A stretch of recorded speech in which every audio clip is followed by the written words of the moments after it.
Bears are on the rise, but I think we need a couple pieces to push this roster over the top.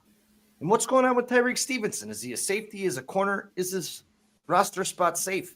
We're going to get into all that and more right after this.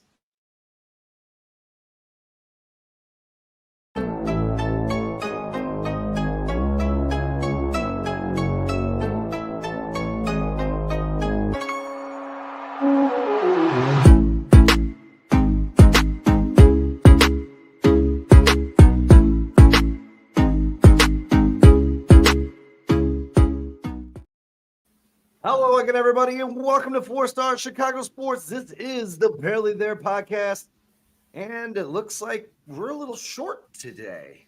I think Brandon's going to be jumping in, but we're going to miss Justin. It's actually the Halas Hangover show. Oh, what did I say? The Barely There? Oh, my God. I'm used to four of us here. It is the Halas Hangover. It is Monday. I am completely out of my mind. I had a busy, crazy day. Barely was able to get prepared for today. But we are missing Brandon, who just said he's going to be late, but he's going to be here joining us. We will be missing Dustin all night tonight. Hopefully he'll be back on Thursday, but he's going to be a busy boy as the Jones family welcomed in a 7-pound, 11-ounce happy baby girl, Camila, into the world. We want to send a big 4-star shout out. Congratulations to the Jones family. Mama is doing well. Family is doing well. So congratulations, Dustin. Congrats, Dustin, man. It's beautiful, dude. Beautiful baby. Yeah, absolutely. So, Kyle, I don't know. How was your weekend, man? We're jumping into Monday, even though I just thought it was Wednesday. I'm worn out, Sean. We had my birthday celebration on River Street. Pretty much lasted all weekend, Thursday, Friday, Saturday, Sunday, and I'm just tired, man. It's a very humbling experience. A lot of faithful Dundee showed up to support. So, but man, they put me through the ringer. I did a lot of running around this weekend for sure. I was going to say, I don't usually, Kyle and I usually go out for his birthday. I didn't make the birthday party. I feel awful, but I had some family stuff to do. And, you know, I'll be at River Street tomorrow and we'll celebrate then. We'll do it all over. So who's checking in with us? Breaking news. Thanks for joining us. He's actually sitting in the producer's seat today. If we have any questions, Bruce is going to look it up for us and pop it up on the screen. And as we get into today's show, the Chicago Bears are definitely, the name of the show is Grit to Glory, the final pieces for the Chicago Bears roster. And we have Joe, Viso Joe in the house. First timer. We really appreciate you spending a little time with us. Hopefully we're going to pique your interest here with some of the things that we have going on. And what's up, Joe? What's going on, man? Thanks for joining us, dude. Short-handed, but yeah, what up, Joe? Really appreciate you. As I was saying, the title of the show is From Grit to Glory because the Bears have been down in the grime for a couple of years, but it seems like this roster is being overhauled. We have some questions about the secondary, where the back half's going to be changing positions, who's going to fill in these positions. Well, we got some wily vets on the market. A few names that we're going to get into today. A guy the Bears tried to trade for last year, Matthew Judon. Za'Darius Smith on this list of all the players I'm about to name. He's by far my favorite guy I'd like to see, and I'll get into why in just a little bit. We have Preston Smith. We have I said Matthew Judon. Von Miller is the other one. And when we get into the safety position, we have Marcus Williams, Justin Simmons, Rayshon Jenkins, Jordan Whitehair, a wily 37-year-old vet that I actually want nothing to do with, Kareem Jackson, a veteran presence, disciplined. Age is a concern for me. But we also have another guy out there, and I guys, it was a crazy day. I didn't have time to do a bunch of the graphics I always like to do. But, Kyle, I just want to get your opinion just to kick this thing off. When we went through the draft, we got through this thing. The Bears did fill some depth holes, maybe some starter holes. But as we wound this all up and untied it, where are the parts, the weakest parts, depth-wise, maybe not starter-wise, but depth-wise, you may like to see the Bears add a couple of pieces? Realistically, the Bears still probably need some depth help at almost every position, Sean. I think they could use another safety, another corner, probably another defensive lineman, especially at edge. They could most certainly use another offensive lineman. I still don't think they've completed that running back room. I think that's probably going to come in the future at some point. I don't think they have that finesse guy, a guy of the caliber of a Jahmyr Gibbs, the guy that somebody like Ben Johnson is used to. But the receiver room could probably use one more back. Although it's, I like the fact that they went and got the Luther Bird in the draft that made them a lot deeper there. Now they have some good options on the bench there. The receiving room is probably the strongest part of this team right now, if you look at it as a total. But Sean, realistically, the guys who are on the free agents list right now, the guys who are available with Chicago Bears, they're probably there for a reason, most of them. I just don't think that there's anybody of that top tier talent is still available.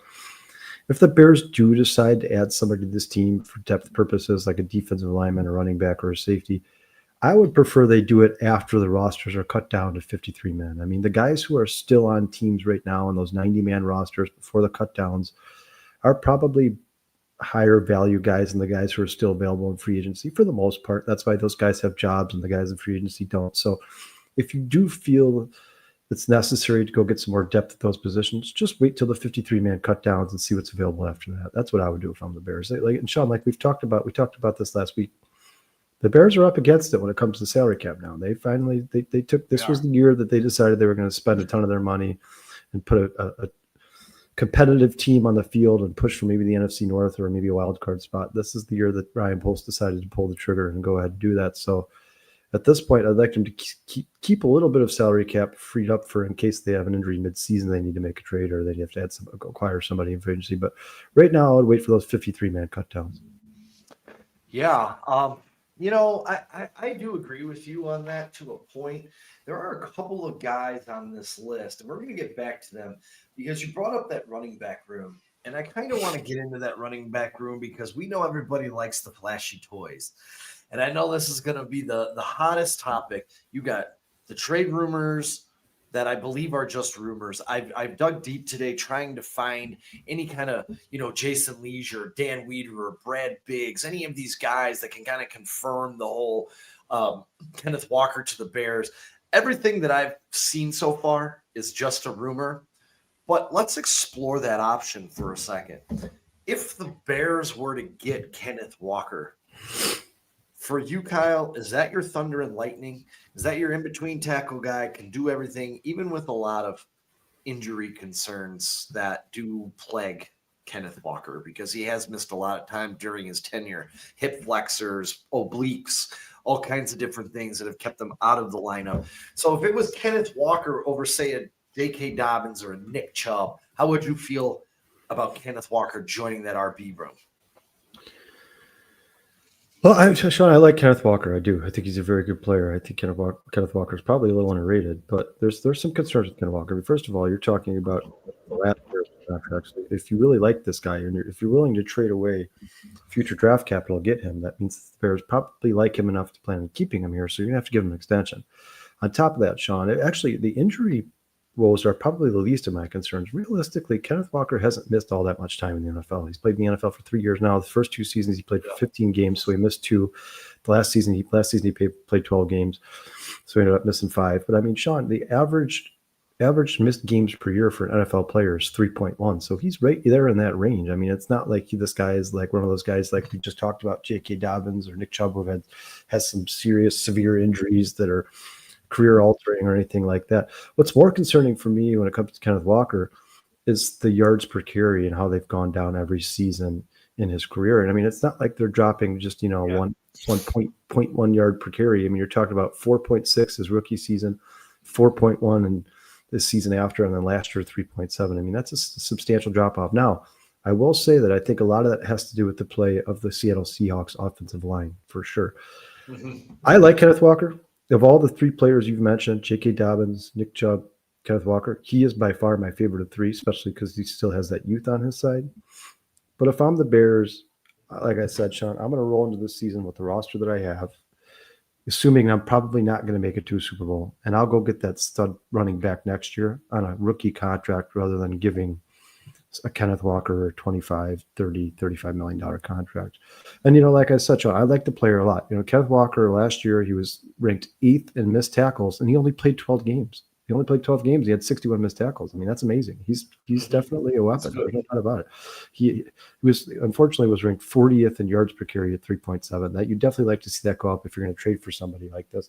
His overall PFF grade was incredibly impressive. He had an 88.4 overall, which was 7th out of 47 running backs. His receiving grade was 72.9, so 11th out of 47 running backs. Not bad at all. And then his rushing grade, Sean, 91.2 out of 47 running backs. I mean, this guy is definitely capable of running the ball. There's no doubt about it. He could definitely help his team. But like I said, if you don't plan on winning the championship this year, why would you trade away those draft picks, which could be rookie contracts, for a guy you're going to have to extend next season? It just doesn't make much sense for the Bears. There are plenty of other teams in the NFL that I think Kenneth Walker would be a great fit for. Great. I just don't think necessarily. I don't believe it's the Bears, and that's just my personal opinion, Sean. Yeah, for me too. I'd like to know what we're giving up, because I agree with Joe here in the chat. I'm not giving up any kind of draft capital for Kenneth Walker. But Joe in the chat, our newbie, thanks again for joining us. Joe brought up a point that said he thinks J.K. Dobbins would be a nice complement to the running room for the Chicago Bears. If I can find that, I'll pop that up here really quick. I probably passed it. Oh, there it is. Nope. He said he would like a good compliment. Now, I know this. When it comes to J.K. Dobbins, when it comes to Nick Chubb, injuries follow these gentlemen.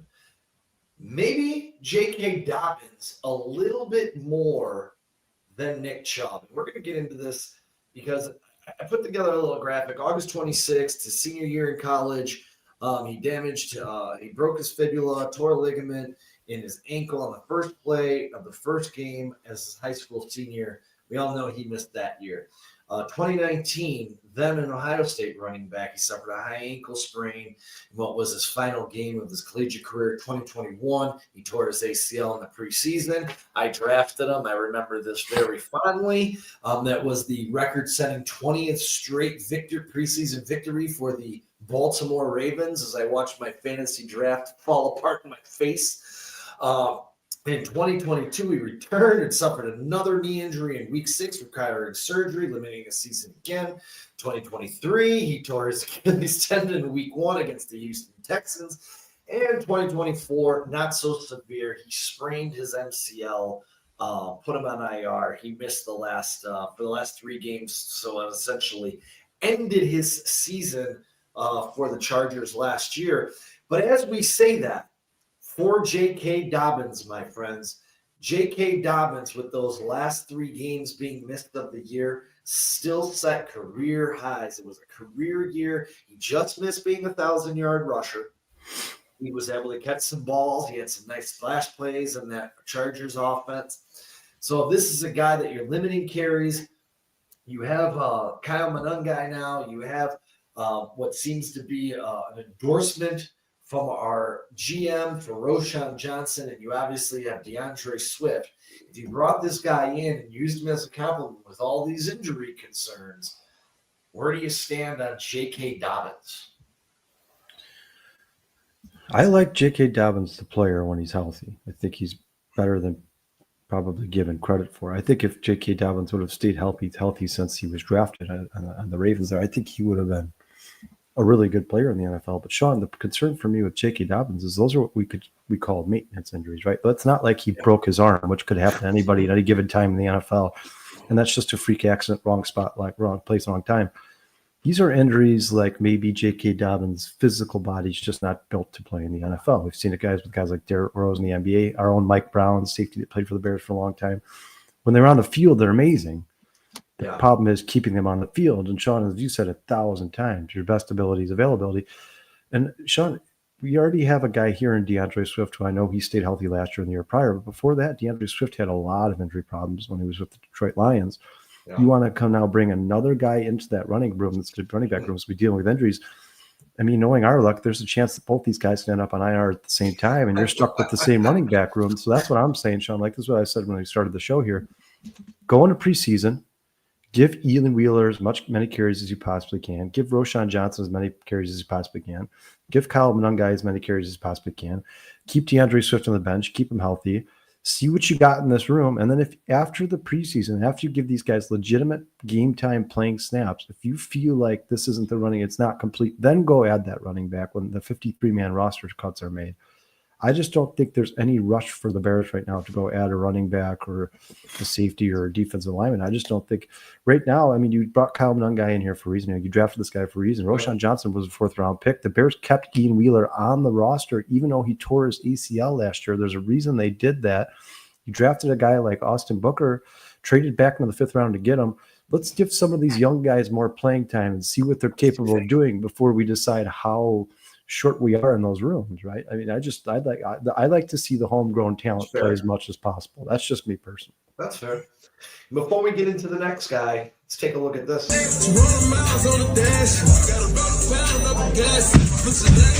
Hey, come on, man. What you like?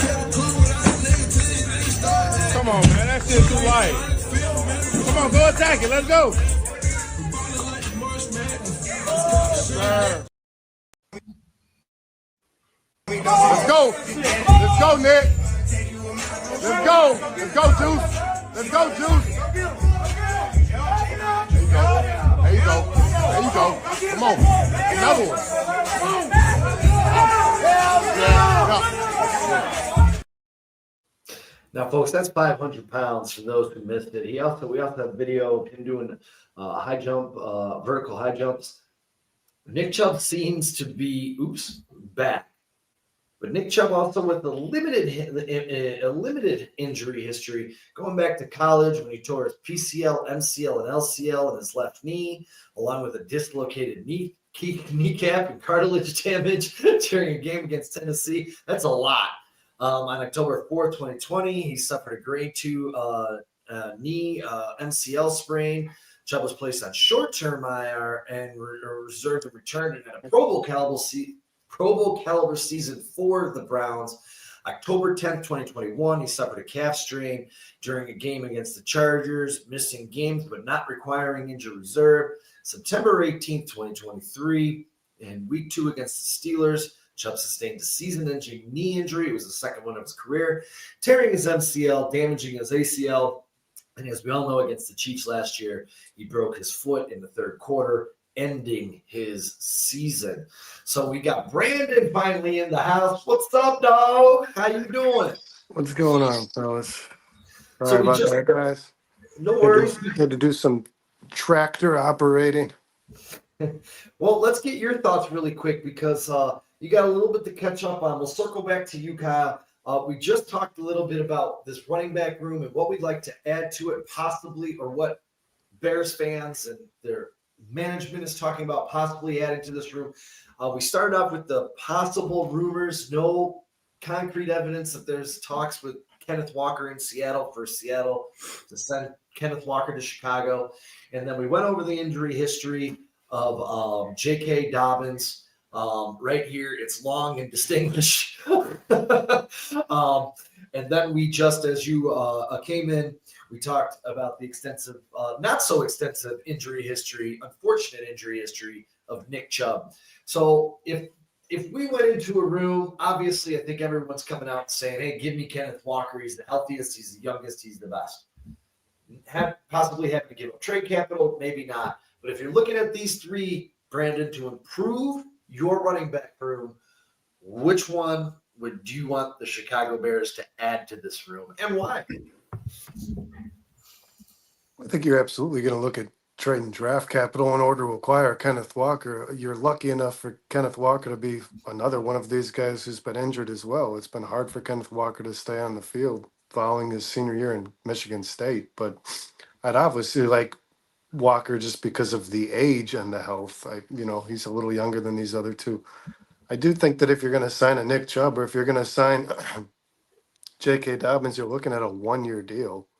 If you're trading to acquire Kenneth Walker, I would hope that you're looking to extend him and keep him here. He's a 1,000-yard rusher. I think he averages around 400 yards receiving, doesn't he? So obviously that's the one that I'd be probably most intrigued by. But guys, Sean, I agree. I think that's just speculation. There's nothing really behind that, so I wouldn't want to dive too deep into that, anyways. But between the guys that are very much available, I like Chubb more than Dobbins. I do. I think his upside's a little much higher ceiling, and I think if you're able to keep this guy in a limited snap count with the addition of DeAndre Swift, instead of making him a workhorse like he was in Cleveland, he might be able to sustain his health. And when he is healthy, he's a very impactful player.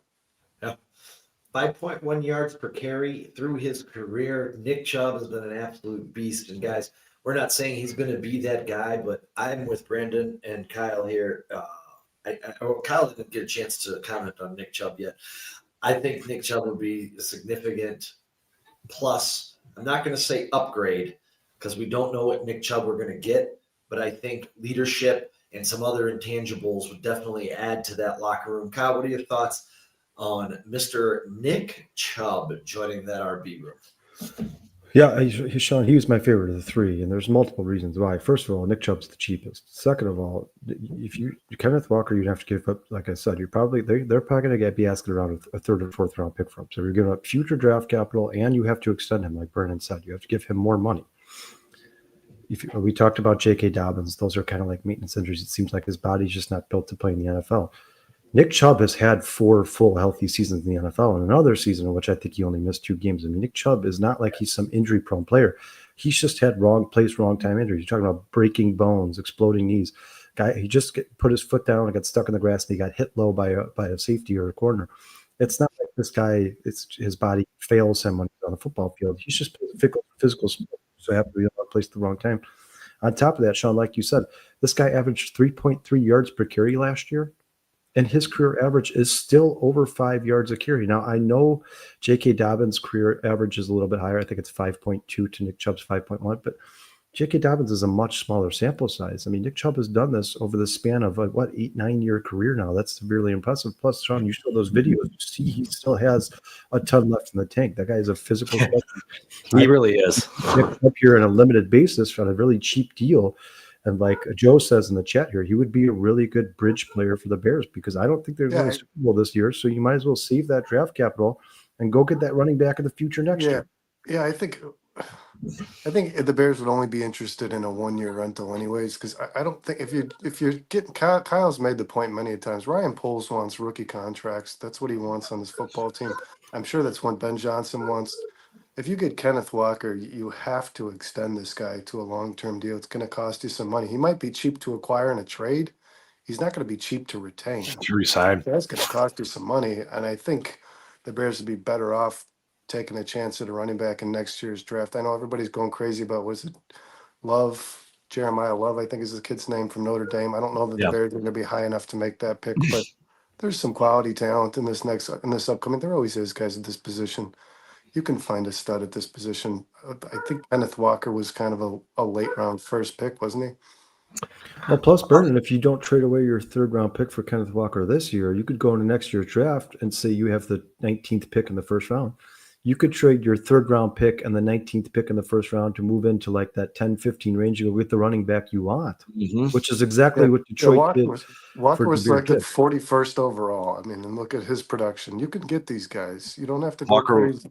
Walker was exactly the 41st pick in the 2nd round, the Michigan State running back. Romy's in the house, and he says Singleton from Penn State is a good RB. I agree 100%. I actually thought he was going to come into the draft this year, and he decided to go back for his senior year. So he's definitely be a name that the Bears could keep an eye on. I agree with you guys, man. Like, they didn't even get somebody from this draft. I really thought this was the draft to do it, but running backs come every single year. So I'm not going to dwell on it much. We keep saying like there's a deep running back class this year, but like they kind of all are, man. And even the guys who aren't projected to be first rounders are still pretty productive NFL players. It's a pretty, I think it's safe to say this is the easiest position in the NFL to transition to. I really do believe that. I agree 100%. Tight end takes a couple of years sometimes, secondary, cornerbacks, safeties, learning how to read quarterbacks and offenses, completely different game, especially when you're coming from the Big 12 where, if you watch the Big 12 defense, their safeties and corners don't really move. They stand there. They don't react. And that's why you don't see a lot of high picks coming out of the Big 12. The SEC is where you go, but still, even from the SEC, there's still a lot of turnover time for those players to get where they're to Pro Bowl level, I guess I'll say, to Pro Bowl level. And you see, I don't know, you see players who you weren't all that aware of coming out of college who end up being, serviceable. Like Tyrone Tracy is an example in the Giants. Tyron Williams, I don't know Tyrone where Tracy, Bucky I don't know where the Irving, guy was drafted. I don't know where he there's- came from, but he did a well enough job for the Giants. I mean, obviously you want more. You want a Saquon Barkley, but it's not like you can't get a guy who's just going to do the job well enough. Well, plus, not to mention, if that's what you're looking for, if you're not willing to settle for a Bucky Irving because you want Saquon Barkley, Kenneth Walker is not Saquon Barkley. No. He's not Saquon Barkley. He was in there's no college. place to- Certainly if not that's in what the you NFL. if that's what you want in the offseason, that's what you're looking for in next draft is your Saquon Barkley, Jahmyr Gibbs, Derrick Henry type player, like a career or a franchise altering player. Kenneth Walker is a really good running back. He is not that. He's not a. I'll tell you this though, guys. The one name that I have heard more than Kenneth Walker in some Bears rumors that I really would stay far the hell away from is ETN. Travis Etienne in Jacksonville. They just drafted Tootin, and Etienne has not been very productive. It's kind of, he's been your box of chocolates. You never And he's know what you're also going to get. also on an expiring contract. For Yeah, a player another who guy wasn't after very the- productive, and that their current team is looking to get rid of him. That's if the Jacksonville got the Bears to give them a draft pick for Travis Etienne, they'd be fleecing the Bears because by all accounts, Travis Etienne has been disappointing. I mean, I think he was disappointing last year. I don't think he's been disappointing for his career. I think he had a down season. I mean, Sean, he was a first round draft pick, was he not? Yeah, he was. I He mean, was their that's second you first need round more pick. But the same productivity year on they that. If drafted you're spend a Trevor first Lawrence. round pick on a running back. They took Trevor Lawrence and Etienne in the first round, who are both Clemson players. I mean, I hate to bag on the Jaguars here, but the Jaguars haven't been the greatest of organizations, and I think Travis. No, the line is ass. Yeah, Sean's yeah, right. I think Travis He wasn't Etienne, working with much. yeah, would definitely benefit. The guy's an uber talented individual, dude. He did, and just for clarifications, he did have back-to-back 1,000-yard rushing seasons in the NFL. And he can catch the ball. Touchdowns. He can catch the ball exactly. This guy is suffering from being on an abysmal. Kyle, you know my feeling about Travis Etienne. I would jump backwards over Travis to get Travis Etienne. The guy has not played with a good offensive line in Jacksonville ever. He had 1 year, I believe it was 3.5 yards per carry, 1 year 5.5, or 5.1, 5.2, something like that yards per carry. I really like this guy. I really do. Sean, he has 1 year with over 5 yards. yards a carry, and he's got 2 with less than 4 yards a carry. Yeah, these are his career averages. In 2024, he averaged 3.7, 2023, 3.8, 2022, 5.1. So his rookie season is the only season where he averaged over 4 yards a carry. I mean, listen, guys, I've heard a lot of people saying lately, a lot of people in the NFL world, as fans, people on Twitter, Instagram, X, people keep using the phrase he's a 1,000-yard rusher. Guys, that pretty much is the standard in the NFL nowadays. 1,000 yards rushing in the NFL is not really that big of a feat. And we're talking about a guy, Saquon Barkley, last year who had 2,000 yards rushing. How do you guys feel about? I mean, I don't know. Wasn't there some sort of report that the Bears are meeting with Jamal Williams? That doesn't. Nothing about that excites me. I think that's just one of those. I don't know that it was a credible report, but I did read that somewhere, and it makes sense because Ben Johnson has the. Surprise me. There's the Ben Johnson connection. Yeah, but I mean, does that excite you? I mean, wouldn't you rather give those carries to Kyle Monangai than a guy like Jamal? I mean, me personally, I'd rather see what Kyle Monangai is. I would. I want to see what Kyle Monangai is worth, guys. I do. I want to see a lot of them, but I do think this. I think that you have one of the weaker. Oh, we lost Sean. Yeah, he was frozen there. One of the weaker running back rooms in the NFL. I do think that. I know DeAndre Swift's a better player than he was last year, as far as numbers are concerned, but as far as talent's concerned anyways. But I do think the Bears need to get better there, and it might not be till next season, Kyle. And you know what? I don't know if we know how weak or strong the running back room is because we've never seen. I mean, Roshan Johnson's never played for an offensive coordinator, a real offensive coordinator. He's a good play caller and puts him in position to succeed. Kyle Monangai is the guy they drafted in the 7th round, but there's a lot of experts who believe this guy should have been a 4th round pick. And then you got a guy like Ian Wheeler, who the Bears decided to keep on this roster even after tearing his ACL because they believe in the talent. Obviously, I'm not saying I do. I'm not saying they should. I'm saying, guys, but if they kept this guy who was an undrafted free agent and they kept on the roster after a season-ending injury, they obviously believe that this guy is special in some way, shape, or form. And then, Brian, like you said, it's not like DeAndre Swift is a scrub. This guy is a 3-year, $24 million running back in the NFL. He was, by all accounts, the 3rd or 4th sought-after running back in free agency. I think that was the same year. So Derrick Henry, Saquon Barkley, and who was the other one? I'm missing another one. Oh, yeah, Josh Jacobs. I mean, obviously all 3 of those guys are better than DeAndre Swift, but DeAndre Swift's no scrub, and he can still give this team a lot of value for sure. And Aaron Jones. That was a big running back free agency. Yeah, he's just a very specific. I think that he's a role player. I think DeAndre Swift has to have a role. He's not an every down back. I think that's been proven. He's proven that. He is a Sorry, I missed all of that, guys. We're just talking about how strong we think the Bears running back room is and where they rank in the NFL. I would place them outside the top 15. Here's like I said this to you guys immediately following the draft, and I still believe this. And it's not the verdict's not out on the Bears' success based on what they've done, but I do think that they loaded up on pass catchers, and they didn't go. You know, the Eagles and the Chiefs have kind of done this, create a strong and successful running game to accent a really good defense. And I don't know that that's the route. The Bears might be waiting a year to do that, but that's not the route they went this offseason as far as I'm concerned. I think they got offensive linemen who graded out really well at pass blocking. I think they added some pass catchers. I think they've loaded Caleb Williams with talent, with players that can get the ball, but I don't know that they've done enough job in taking the pressure off them in regards to how the run game's going to do. I'm a little concerned about that. You know, Joe brings up a good point here because this was a name I forgot to ask you guys about because he was brought in. He did with no contract, but Jamal Williams did come in, worked in the system with Ben Johnson, was very successful, had a career year with Ben Johnson a couple of years back. Touchdown he's machine. 30 years old. Yeah. Looks like he's lost like 21 touchdowns. He is a touchdown machine. But if you bring him in, wouldn't you just be then saying, hey, Roshan, you're not worth it. Kyle Monangai, you're not that's worth what Kyle. it. Yeah, Sean, you missed it. Kyle just made this point. You're kind of phasing out the people, the young talent that you're excited to watch for sure. Yeah, I mean, yeah, Sean, when we lost you for a second there, Brian brought up the fact that the Bears have met with Jamal Williams. To me, he's very similar traits of a guy like Roshan Johnson, a Kyle Monangai, a power runner who can get you a couple of yards. He can get you in the end zone from the 1 yard line, 2 yard line. If I'm the Bears, you just spent a 4th round pick on Roshan Johnson. You just spent a 7th round pick on Kyle Monangai, a guy who, by all accounts, some people say should have been drafted in the 4th, 5th, 6th, somewhere in there, certainly before the 7th.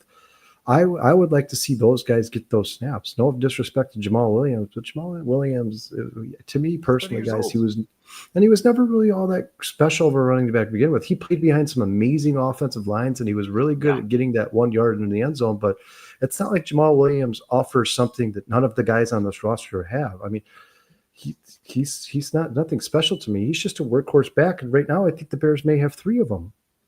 Well, Thomas Matias makes a point here.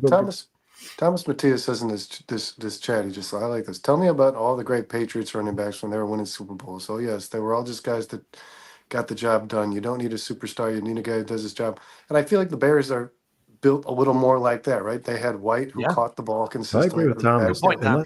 DeAndre Swift is going to catch the ball out of the backfield a lot. They don't have a guy who's going to go in between the tackles, nor did the Patriots. I think they had that Rex something, some white guy. Rex Burkhead.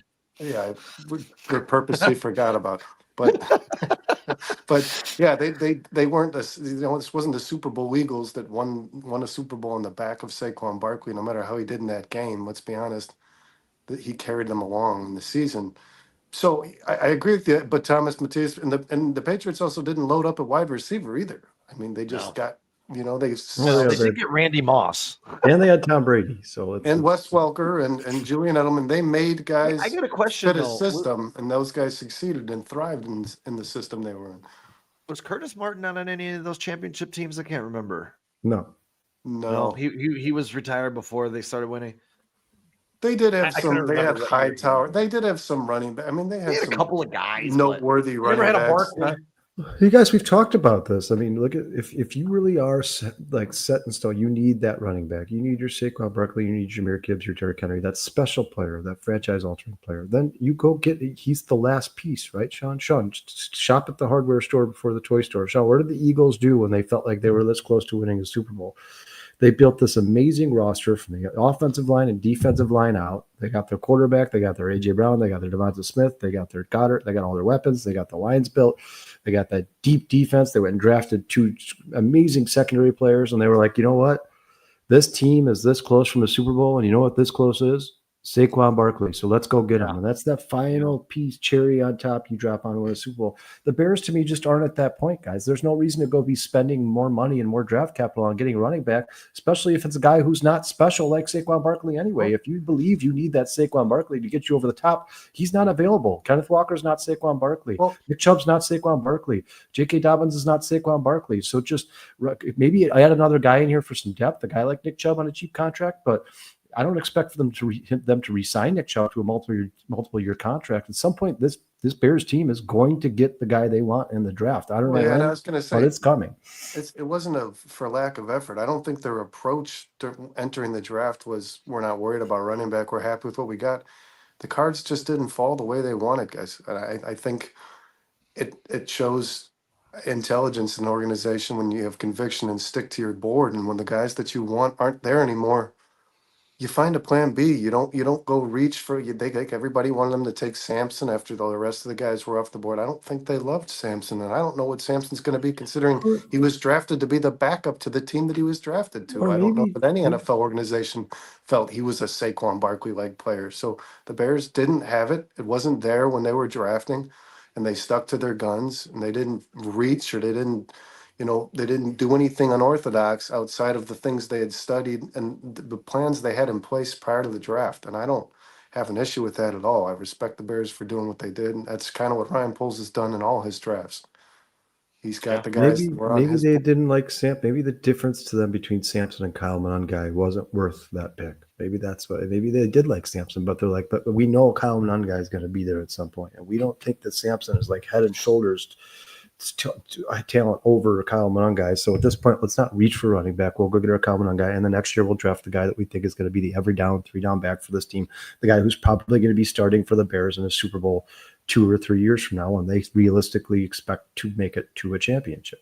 That's probably what I'm thinking. The two players they primarily passed on when they missed out on Travion Henderson, Quinshon Judkins, Ashton Genty, and all these guys, Marion Hampton, the two guys they willingly chose not to draft were Cam Scatterbo and Caleb Johnson. So I guess it's, how do these guys turn out in the NFL? Are these guys end up being Saquon Barkley-like players? I doubt it. I think Caleb Johnson has the potential to be a very good power back in the NFL. I don't like Scatterbo. I wouldn't have taken him where the Bears were drafting either. I'm not trying to hate on the guy. I hope it's him success. Hopefully he brings a different element to that Giants team that they just don't have. Scatman. Yeah, but I like I said, I like the Bears' conviction. I like the fact that they stuck to their board. They clearly had Kyle Monangai, like you said, Kyle, somewhere on there, and they felt we can get him somewhere further down the line. I'll tell you guys what, I think Kyle Monangai is going to surprise people. I think he is too. The more and more I watch his tape, the more and more I'm like, huh. I'll just say Tell this. you what, man, that video, sorry, Sean, to cut you off, that video that somebody made about in regards to his pass protection. Oh, dude, isn't it awesome? That's amazing. Good Lord. Maybe that's have what here. Ben Johnson, again, maybe they're focused on this, on the pass, this just having a threat that nobody can defend, because that dude can put linebackers on their ass, man. I mean, Hey, really quick breaking news. I know there's not a lot of hockey fans on here, but the Chicago Blackhawks just got the 3rd pick in the NHL lottery. So congratulations to the Hawks. another stud on the way. Another stud on the way. Yeah, but weren't they? If there was no lottery, they would have the 2nd pick, right? If there was no lottery, yeah, they think So they that's finished kind of second like worst team in the bittersweet. league. Yeah. All right, Well, Sean, they're we have gonna Sean. get a- they're gonna get a very Joe's got a talented question player. for us here. Yeah. What you got, Joe? It's a question for the panel. How do you feel about Poles always saying he's going to build this team through the draft, but has more starters come from trades and free agency?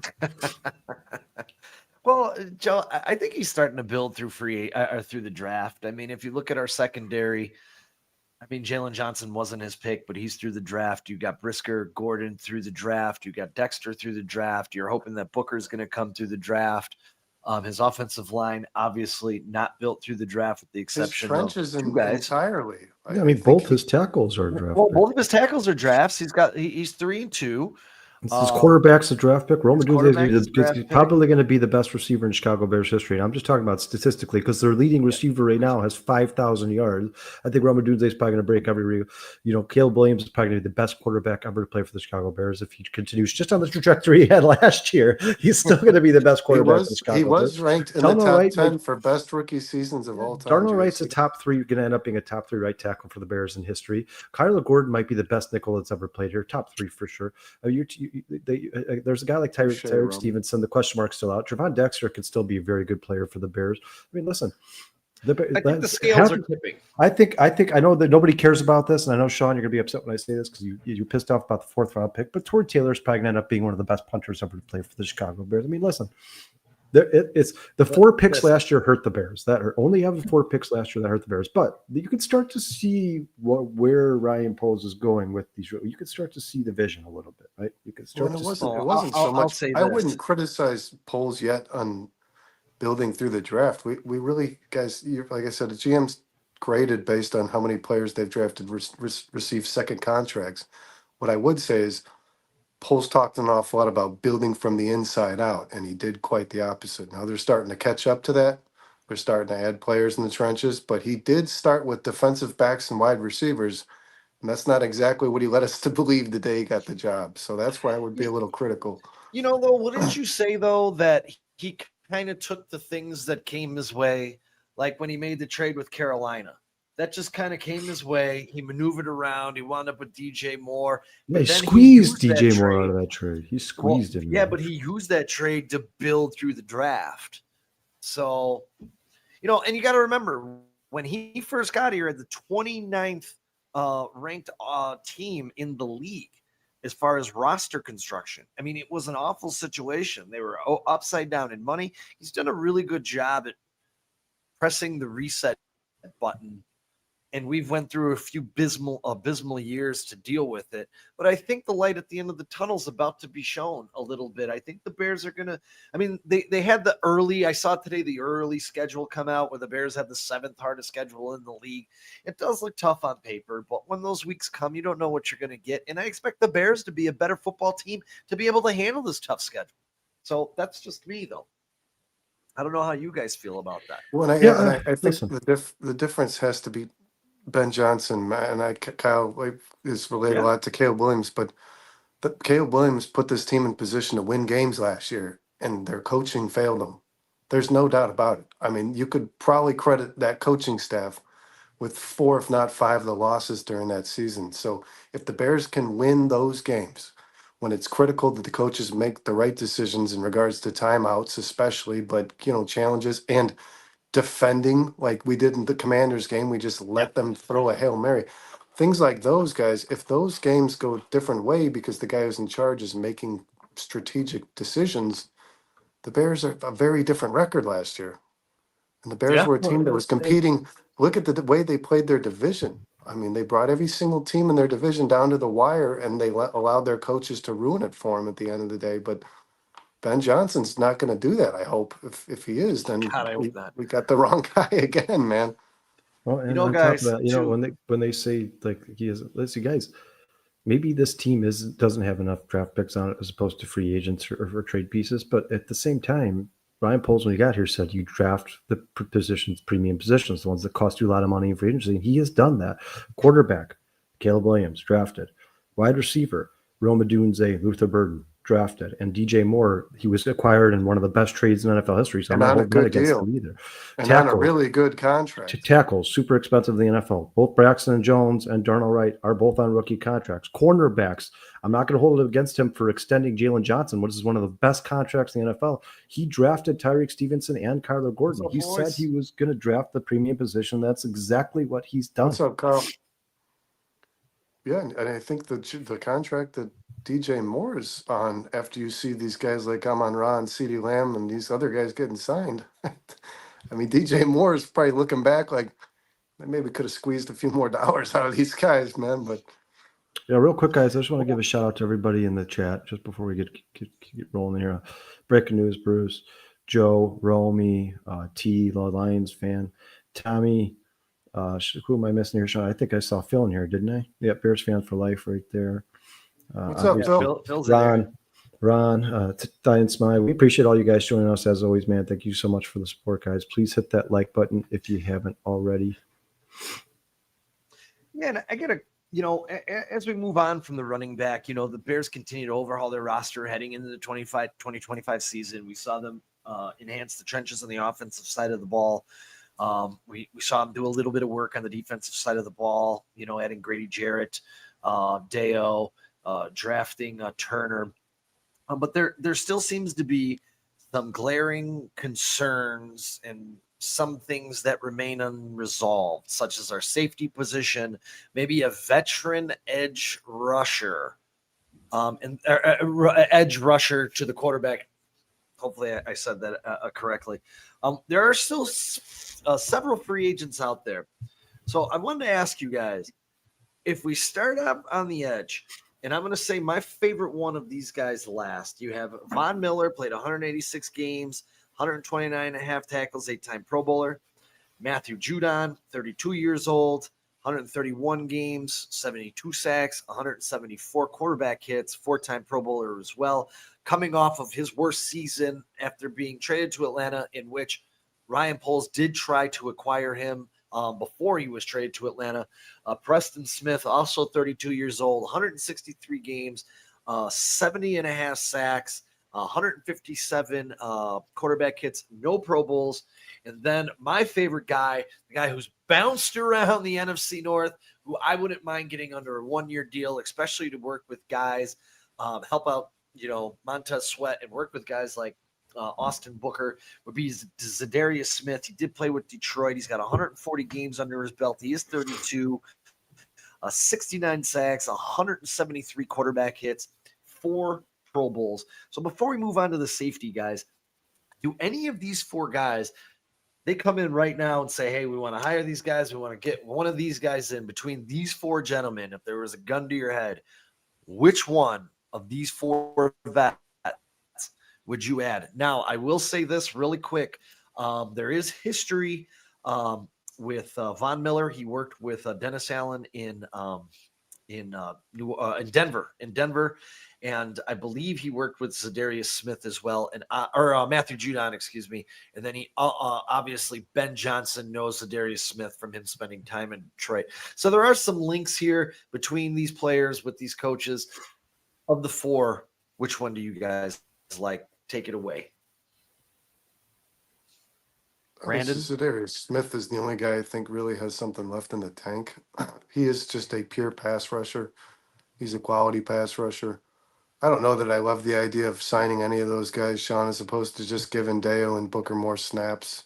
I mean, obviously, Montez Sweat is going to need some time off the field. He's not going to play every down for you. So maybe it wouldn't hurt to just get depth in regards to giving these guys a break, but it's probably not going to be somebody who's going to jump off the pages. I was disappointed, guys. I don't think that they addressed this position properly in the offseason and in the draft. And I do think that you're kind of forced.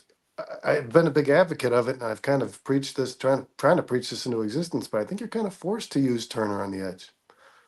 I think you are. I think from what I saw, Bears first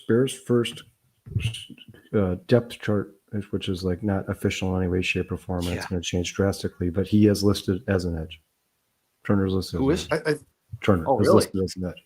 I think Shamar Turner's film impressed me more on the edge than it did with his hand in the dirt. Now like I said, Dennis Allen's not a big fan of that. He doesn't like using these guys as outside line because he stands up when he's rushing from the outside. But he did rush guys from a 3-man front. So, I mean, there was times Shamar Turner was taking on 2 blocks and still found his way to the quarterback. I like Deo, Turner, Booker, and Sweat being the majority of your snaps in the pass rush position. But I also would like to see Jervon Dexter play a little bit on the outside, guys. I would. I think this dude's just a big, powerful, physical presence. And I think a tackle is going to have a really hard time to anchor against a guy like that. He's all upper body strength. He's got to barrel through you. And I think all of our guys, unfortunately, are guys that if the quarterback takes too long to get rid of the ball, they're going to get there. If you're playing a team that's efficient at getting the ball out of the quarterback hands, these guys are going to struggle. I think the Bears are going to struggle at this spot, regardless of any of the guys you named, Sean. If they come to the Bears this offseason, I think the Bears are going to hurt in the pass rush category. They had 40 sacks last year, an increase from 10 from the year prior. I don't see another increase of 10. I see maybe 3 or 4 more sacks this year. Does it? And now the pictures when he walked in the camp, he looked a little bit thinner, but Trevon Dexter is listed at 313. He looked a little bit slimmer than that when they came in. They looked a little more toned. Yeah, a little bit slimmer, a little bit more muscular. Because at 313, I don't want to see him coming off the edge. But if he dropped that down to say 305 or in between 295 and 305, 295, yeah. Yeah, then we're talking get off the edge. But I'm not opposed to getting Dexter on the edge as well. Kyle, what are your thoughts there, bud?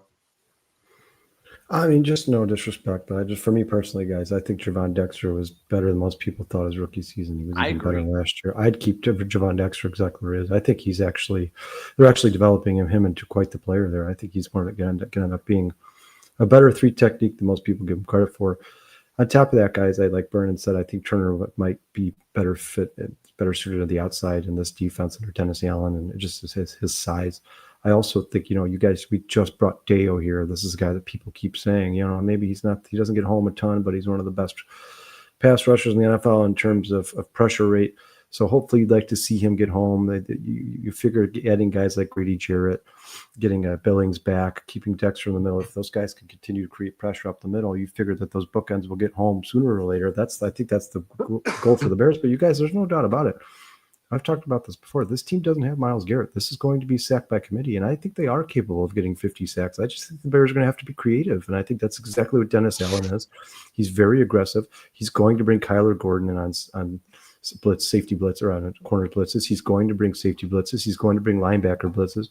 I think the Bears are going to get home more often than people think. But, this is a Dennis Allen's defense. Sometimes they get home. Sometimes they give up big plays. You're going to see that. It's going to be a defense that Bears fans aren't used to seeing. But I do think ultimately the Bears defense will finish somewhere around the middle of the pack. For me, and the only reason I like Za'Darius Smith is kind of what, I don't know what Von Miller has left in the tank, if anything. Matthew Judon would probably be my second favorite on this list. But when I look over Za'Darius Smith last year, I mean, he played a full season at 31, he's not 32. He had 9 sacks. He went over to Detroit after the trade, and he wound up playing 8 games there, getting 4 sacks. Had a bunch of pressures on the quarterback, so he was a disruptor. And for me, just getting Za'Darius Smith here, I would feel comfortable knowing that in the dog days of the year, you can have that veteran presence if anything were to happen to Sweat, or you can give Sweat a breather and you have that veteran presence coming in. I think Deo is going to be a little bit better than, I know a lot of people say that was the worst signing of the year. If it maybe, but I'm going to go against that and say, I think that was a quality signing. I think he might have a career year here with Dennis Allen and his defense. He gets to the quarterback a lot. He just doesn't get the quarterback down. And for me, pressures are a huge stat. You're causing the quarterback to do something he doesn't want to do. If you're disrupting the pocket and he's moving out, you've just increased your chances for a fumble, an interception, a tackle for loss. Anything can happen when you flush that quarterback and make him uncomfortable in that pocket. So for me, if I was going to pick on this list, for me, it would be Za'Darius Smith for the same reason Brandon said. I think he's the guy who has the most left in the tank, who can come and contribute to this roster throughout the season in a rotational role. I'm not expecting a Pro Bowl or anything like that. I just think he still has something left that he can contribute off the edge for the Chicago Bears, rotating in with Montez Sweat, maybe even Deo or Austin Booker. You come in on a big third down and you got Smith and Sweat on each side, and you got Jarrett and Dexter in the middle. I mean, the Bears could have a ferocious defense here. And I'm not saying that could happen if you didn't sign Za'Darius Smith. I don't know that they really need to, but as this is all stemming from Brad Biggs, guys, by the way. Brad Biggs said the Bears are shopping at these positions, and that's why I kind of thought of the topic today, listening to him saying, hey, the Bears are still looking at edge. On They're a still very looking at limited, safety. he said, on a very limited budget. So he's like, On a don't very expect limited the budget, Bears sure. to go sign some crazy. And you know what, Sean, my concern with bringing a guy like Za'Darius Smith here, who's 30 years old, I mean, like I said, the Bears are in a point right now in this transition where I don't think they're going to the championship. So now try to get those young players as much experience as you possibly can. So when you feel like you are capable of winning a championship, these guys are seasoned vets. I'd like to see Austin Booker and Dale get as much playing time as they possibly can. Now, Sean, like you said, if they lose a guy like Montez Sweat, he has to go on IR for. But that's why you keep money in the bank just in case you have to go pick somebody up in the middle of the season or you have to make a trade. I'd be fine with it, but I just don't. I mean, you can only fit 53 men on the roster. Remember that. So I mean, the Bears, they already have what? I mean, they re-signed Chris Williams. Daniel Hardy is still here. They added Deo. They added Grady Jarrett. Andrew Billings is coming back. They still have Dexter. They still have Sweat. Austin Booker is going into his second year. How many defensive linemen are going to make this team? You know, I don't think some of those guys are going to be here. What do you think it is? Because I think they like Chris Williams a lot. I think they do. I'm not saying I find do. out because they have to cut money somewhere. They're going to have to cut money at some point, whether that's on the offensive line with our boy they traded for last year. Why can't I think of his name from the Bills? Bates. Yeah, but Sean, don't you believe that if anything, if you look at most teams in the NFL and you look at their 53-man rosters, the Bears are actually still an offensive lineman or two short of the NFL average. They have nine. They have 9. Most teams have 10. Thomas Matisse here says Dexter and Pickens need to step it up. Could be a good year for both of them. Our secondary is solid. Might give those guys D linemen more time to get the QB. I don't know that Pickens is going to make this roster. I was just going to say that. Dexter does need to be more efficient in pass rush. And guys, according to Pro Football Focus, Dexter has already a good dose of coming off the edge as he's lined up 144 times out of 611 plays last year, over the tackle or outside of it. So I do think Dennis Allen is. Well, those are stunts. Those are stunts. I want to say this, man. We can talk about Dexter getting better all day, but Dexter is primarily your 3 tech. I know you guys might disagree with this, but we've got $100 million man on this roster, and this can't be a 6 to 12 sack player anymore. I mean, the fact of the matter is, if this team's going to be better at rushing the pass, Montez Sweat needs to be a 15 to 18 sack player. That's what he's paid to be. That's what he needs to be this season. I agree. I don't see it. Again, if getting pressure into something the pocket doesn't help your defense, I don't know. Not everyone's Pat Mahomes, who you can flush out of the pocket and he's going to make a miracle. I'll tell you this: you rush Jordan Love, he's probably going to make a mistake once you get him uncomfortable and out of that pocket. You learn the same thing with Jared Goff. We don't even know who Minnesota's quarterback is at this moment. Maybe it's J.J. McCarthy if he's healthy. Who really knows? But being a disruptor, getting pressure to the quarterback is just as important as getting the sack. My point, though, is, guys, these are the contracts listed above Montez Sweat. These are higher paid players at the position. Nick Bosa, Brian Burns, T.J. Watt, Myles Garrett, and then is Montez Sweat. Before Max Crosby, before Rashawn Gary, before No. Max Crosby's getting paid more than Montez Sweat. You're talking about maybe this is prior to his contract that he just received. Max Crosby. That would push Montez Sweat to 6, guys. Of the names that I just listed, Nick Bosa, Brian Burns, T.J. Watt, Myles Garrett, Max Crosby, do they get pressure or do they sack the quarterback? But Brennan, Montez Sweat's a better all-around player. He's better at stopping the run. He's better at tackles for loss. He's better. I mean, he's of all those guys on that list, he is the Myles Garrett is one of the best defenders in the NFL at everything. There's not too many. Myles Garrett is a freak of nature. That's a once in a lifetime player. He's the first ballot Hall of Famer. So, and we don't have to fight, but I'm gonna hammer this. Do you believe that Montez Sweat is worth the money that he's being paid based on his production so far? He had 5.5 sacks. If he played like the year before last, yes, he is. He had 12 sacks. You know what? This is the same thing. 12 sacks. He was the 4th in tackles for loss. He was 3rd in quarterback pressures. He was 2nd and ranked in stopping the run by Pro Football Focus the first year he got here. Yeah, that's a $100 million player. Yeah. Guys in the chat, I want to hear everybody in the chat. Tell me if you think that Montez Sweat has earned $100 million contract. Do you not agree? It's not that black and white. Last year was an awful awful year for the entire roster, and I don't really think you can hold it over their head because the team fell apart come week. What week did we play Washington? About halfway through the season.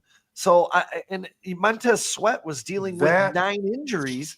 And not only was he dealing with all these injuries, just let me ask you this question. Who was helping him on that line when you had no more Billings, when you had no one on the opposite side, and defensive coordinators are saying, hey, we're going to throw 2 or 3 guys at Montez Sweat while he's dealing with a hand injury, a wrist injury, a foot injury, an ankle injury. I mean, the guy's a human being.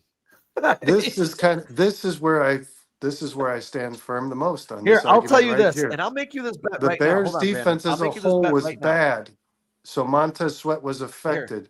I don't see that trend, guys. Yes. Like last year, the Cleveland Browns weren't very good, and Myles Garrett still destroyed the quarterback at a premium level. So, But you're talking about Myles Garrett. Yeah, I mean, you just I can't don't. compare Myles Right, to I'm talking about the everybody to guys. Myles I'm Garrett. talking about the guys that he gets paid close to. That's what I'm talking saying about. But Montez basically what you're Sweat saying had a is bad DeAndre year. Swift's not a good running back because he's not Saquon Barkley. You can't He's not compare worth everybody to his money. Saquon Barkley. You can't He's compare not worth everybody his to contract. Myles Garrett. You're talking about perennial Hall of Famers who might go down as the best ever to play the position. What I'm talking about is money, Kyle. What I'm talking about is welcome to the NFL. Vernon, should Jordan Love be the highest quarterback in the NFL? You agreed with the contract when they gave it to him. He's not. He shouldn't be the highest paid quarterback in the NFL. You tell me though that a player played to the standard of the entire defense, but the $100 million man on every other team does his job no matter what the fuck happens around him. But that's not his Jets job. agreeing with Romy is, but Romy's putting his job up right here. Romy, you are 100% correct. Sweat was never going to be that kind of defensive end. He is a mix of a pass rusher and a run stuffer. That's exactly what he is. He is a guy you can move inside, you can move outside. Then he's a not big, worth $100 million. Listen, nobody in the NFL is worth $100 million. They play a kid's game and get paid a king's ransom. They're not an athlete in the world worth $100 million. Everybody's overpaid. Always going to agree to Everybody's disagree on overpaid. this, guys. Until I see 15 sacks out of this kid, I'm going to think the Bears You're not going to see 15 sacks. The Bears don't expect 15 sacks from him, Brandon. Theoretically, Montez Sweat did not just cost the Bears $100 million. He cost them a second-round pick. Montez Sweat is the most expensive player on that list because he costed them draft capital that you probably could have drafted somebody better than Montez Sweat. So to me, I can't bend on this, man. I need to see more from Montez. Vernon, then we would agree to disagree. Montez Sweat does what he's asked to do. He's not asked to get 17 sacks. He's asked to be good at everything, and that's what he is. I'm pretty sure the Bears would encourage him to get 17 sacks. And the Bears don't expect him to get. They didn't bring him here thinking Montez Sweat's going to get 17 sacks the second year after we signed him. They never thought that. They never thought that. They never once thought that. If they wanted 17 sacks, they would have traded for Chase Young. Oh, and look how that played out. That guy sucks. And everybody was like, all Bears fans of the world were so mad that the Bears acquired Montez Sweat over Chase Young. And Chase Young, ever since being traded from Washington, has been awful. Awful. He's been a terrible player in the NFL. I think the Bears reached with the trade, and I think they overpaid. And I think every trade is a reach, and I think every contract is an overpay. I think Jordan Love should be the highest paid quarterback in the NFL. It's just about the time of when he got paid. I can't find it right now, but I can almost guarantee you Montez Sweat has signing incentives, and one of them is probably double-digit sacks, and he didn't get paid that money last year. Well, he got paid it the year before.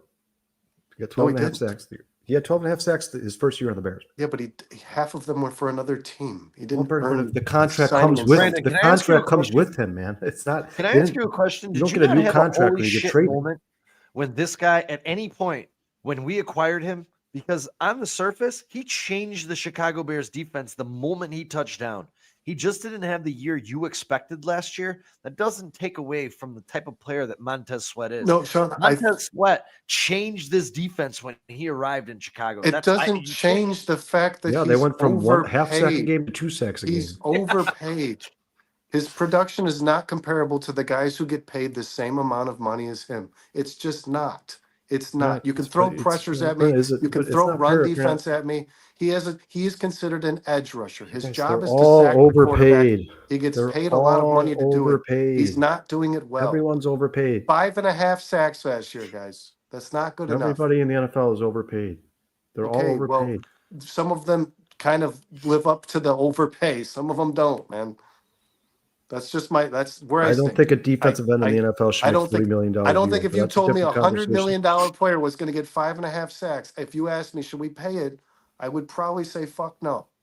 Absolutely not. You're gonna keep beating this hard. But if Montez Sweat comes out and has 13 sacks next year and is the number one in run stuffing and number one What in if he tackles comes for out and loss, has then 15 what are you gonna sacks? say? Then he's the guy that he's being paid to be. That's what I think. Okay, so Hey, what if he Brandon. does? Then he just had that one down year. Are you gonna apologize to Montez Sweat and Ryan Poles? No, I'm going to say you should have done it for the last year, the season before too. That's what I'm going to say. Hey, This Brandon, guy really gets paid quick. a lot of money, man. Vernon, how many Montez- Bears defensive ends have had 17 sacks? Guys, does he belong In the history of the Bears. Does he have business being in the name people that I just listed? Does his name belong in that list? Let me answer the question first. There's I only asked one first. reason it is. I asked first. It's for money. How many Bears? Alex Brown, Adewale Ogunleye. How many Bears? Israel Donahue. How many Bears defensive ends in the Bears history have had 17 sacks? How many of them made $100 million? Vernon, Robert Quinn had almost 20 sacks. Should he got paid $40 million a year? So we're saying No. Robert Quinn was more productive than Montez Sweat. And sack totals. Hey, Yeah. Not Hey, in Brandon. as a player, no. Hey, Brandon, really quick. Montez Sweat's 4-year extension with the Bears is worth $98 million in new money, with $41.96 fully guaranteed and $72.86 million in total guarantees. Sweat receives $20.43 million signing bonus, fully guaranteed salaries in 23-24. Sweat's 25 base salary will vest to a full guarantee on the third day of the 2024 year. An additional $10 million in injury protection in 2026 will vest on the third day of the 2026 league year, and there is a $2 million roster bonus on the third day of So the he had league injury year protection as well 2027. while being injured. And his injury protection is for 2026, not for any other year. It's 2026 solely alone. So as he continues to get older, he has a $10 million injury protection clause that will vest on the third day of the 2026 Sean, I would league not year. be shocked if he's not a Bear in 2026. That would not shock me at all. If Montez Sweat is no longer on this team That would in shock me. 2026. That would He's shock a replacement level player as far as I'm concerned That- because of the that's- contract. Vernon, you're not looking at the defensive end position in totality. You're looking at the defensive end position in terms of rushing. I'm looking at quarterback. the money. It's not. Montez Sweat is one of the only defensive ends in the NFL that when they know they're running the ball, you don't have to take them off the field. When you know they're running the ball, you I'm leave looking Montez at Sweat money. on the field. I'm And I looking agree at with Scott strictly Baird here. money. We're still short at bookends. But again, when Montez Sweat is getting pressure to the quarterback and he's flushing him out of the pocket and flushing him into another player that does get a sack, he doesn't get the mark for the sack, but that pressure that he created caused the sack. But there's he no flushed part that of you guy guys into that another think Bears this player. contract was. Yeah, Sean, and they're talking about making pressure as a stat. It fouls. There's They no should. part of you That that becomes a thinks stat. this They should. contract is a little excessive. No I part think- of you at all. I think the Bears traded for Montez Sweat and they used And the was second forced to round, pay him. Wait, and they used the second round pick to get him. So his agent was like, he's out Tied right their now for hands. you guys. He's a rental. We have all the leverage. They probably wanted to sign him for $85 million a year. It got pushed up to 98. But I think Montez Sweat, at the end of the day, when you look at by the Hustled time the he leaves the Bears, but you look what defensive ends are going to get paid. We've already seen it with Max Crosby at $40 million Who's a a much year. better player. He's going to be worth the $98 million. Will he have earned that contract by the time he retires? Yes, I believe so. At the time, did it look like an overpay? Yeah, but guess what, guys? Every single time a defensive end is paid or a wide receiver's paid or a quarterback's paid or running back's paid, they are resetting the market. It's not about how good you are. It's about when you're getting paid. Well, the Max reality Crosby is not the Kyle, best defensive end the in the reality NFL, is- but he's the I brought highest this paid point defensive up. end in the NFL. I The brought this reality point is, up that though, Joe just too, put on the those bottom of the players- screen. those players Ryan that you're Poles. talking about. Ryan Poles made it a point to let everyone know how hard Montez Sweat is working his ass off this year. Montez Sweat, probably more than anybody, is disappointed in the season that he had last year on a shit defense where he had no support and no help. And I'm sorry, if you triple teamed or double teamed Myles Garrett constantly on every play, he would have a dip in production. He is a mammoth of a man and a freak in nature, but no one can handle 900 pounds of humanity constantly because there Okay, was let no me- one else on that Bears defense worth the shit to Let block me make last this year. point. Well, we're talking about Max Crosby. His defensive line is not like something to write home about. Christian Wilkins was the best addition they made, and the guy missed half the season. But here's my point. I have now looked at every player that I listed in the same category as Montez Sweat in regards to pay, right? They're not just paid for what they're gonna be and what they're gonna do. They're paid for their past production. They've all had multi seasons with double digit sacks back to back to back to back. You paid Montez Sweat the same money these guys are making for what he might possibly do in the future because he never did it to begin with. He was never that player on paper before. They're not listening. They're not looking for the sack total. That's not why he got They paid. should be. It's not Kyle. about That's the my sack point. total. They It's should not about be the sack total. because their sack total. Brennan, as a if team Austin Booker comes in here, if sucks. Austin Booker was traded, they traded a 5th round pick, or they traded a draft cap, future draft capital, get back in the 5th round of draft. If Austin Booker comes in here and has 6 sacks next year, is that a success? Is that a good season? No. Yeah, yes, it is. Because the Yes, guy's it is. only job is He's to a rush the pass. developmental He's not player. a quality run He's defender. a developmental player. He's in development. That's why he's a 5th round pick. If he wasn't a has one developmental job, player, Kyle. he would have been taken in the 1st round, Brandon. The He has reason he one fell in the 5th job. round is because like this guy needs developmenting. He needs a couple His- years to get used to His the job NFL. is to rush the quarterback. That's his only This job. is going to be sacked by committee, guys. All Bears Brandon, fans and- listening. and I Kyle can say here this. said 4-star Chicago Sports. It's going to be sacked by committee in That's Chicago. not a good thing to 100%. hear with $100 million Not player. a question. Not a question. Hey, Brandon, Just I like hate- I in hate the to New England tell you this. Patriots Super Bowl run, it was receptions by committee. There was one Randy Moss for the Patriots in 20 years. The rest of the seasons, it was receptions by committee. It was rushing yards by committee. You don't have to have a superstar Right, they at didn't- every and the position on the Patriots- field. And the Patriots didn't pay any of those receivers astronomical amounts of money. That's not think $98 million Welker got in the paid, NFL. so It's did not Edelman. astronomical amounts of money. It's not. Welker and Edelman both got paid. Based off what they did. And again, I just looked up. Flex, I agree with Flex Diggs here. Flex Diggs says if Austin Booker takes a step forward this season, so you're talking about going from 1-2 sacks he had last year to 6 or 7 sacks this year, that is a big plus for this team. I agree with you 100%, Flex. I think you just Well, need, of you course need it to see is. improvement every year. Well, of course it is. But is a guy whose job is to strictly rush the pass, would I like to see more than 6 sacks? Absolutely. Because he's not, if Austin Booker, unfortunately, guys, But I that's like not his Austin only Booker, job. but if he's not providing pass rush, I was pretty critical of Austin Booker, but deservedly so. He had some pretty bonehead fucking plays last year. If this guy's not He's a getting the 5th round quarterback, pick. he's providing very little for you. He probably shouldn't be on the field. Well, I can tell you this. Brandon. But if you go look at the history of Montez Sweat, his numbers are way above average. He had a bad year, and it happens to players Above all average regarding the what? time. Above average run grade and pass grade. Last year was statistically his worst year, and he was above average in every gosh darn category. If you guys I know can you hate name PFF. me a pass I know you hate rusher, PFF. name Hold me a on. pass You hate rusher. PFF. The league average is 60. He was 67 against the pass and 65 versus the run, which means he was above average defensive end. Should he name been me better? Sure. He had his worst career year last year. He name me a will pass bounce rusher back. who received 100%. $100 million. Name me a pass rusher in the NFL right now who's existing in the NFL today, who made $100 million after acquiring an edge rusher, okay? After acquiring a total of like 22 sacks over 7 years. Over 6 years. First of all, he didn't get $100 million. He got $98 million. There's a difference. Second of all, Okay. I don't know how many times I can say this. Montez Sweat was brought here because he's a good all-around like player. 26 sacks He's a over good 6 all-around player. years. That's why he was brought to the Bears. The Bears liked the versatile skill set of Montez Sweat. Okay, They but were you like, can't- man, this guy you is a can't- pass rush specialist. Bring him in at 3rd downs. He's going to get us 15 sacks. That's never was the Bears' plan. But They you said, can't- okay, Montez Sweat is first a guy off, who can two be on the things. field every Two things. play, Here, every hold on, play, Brandon, and you're- defend Hold on. anything. You just admitted to me that Montez Sweat had leverage because the Bears traded a 2nd round pick. They were forced to overpay him, so they did. We agree on that. Second, guys, I agree. this whole conversation started with me stating that I believe that Montez Sweat needs to do Montez Sweat needs to do better than 5.5 sacks. Are you disagreeing?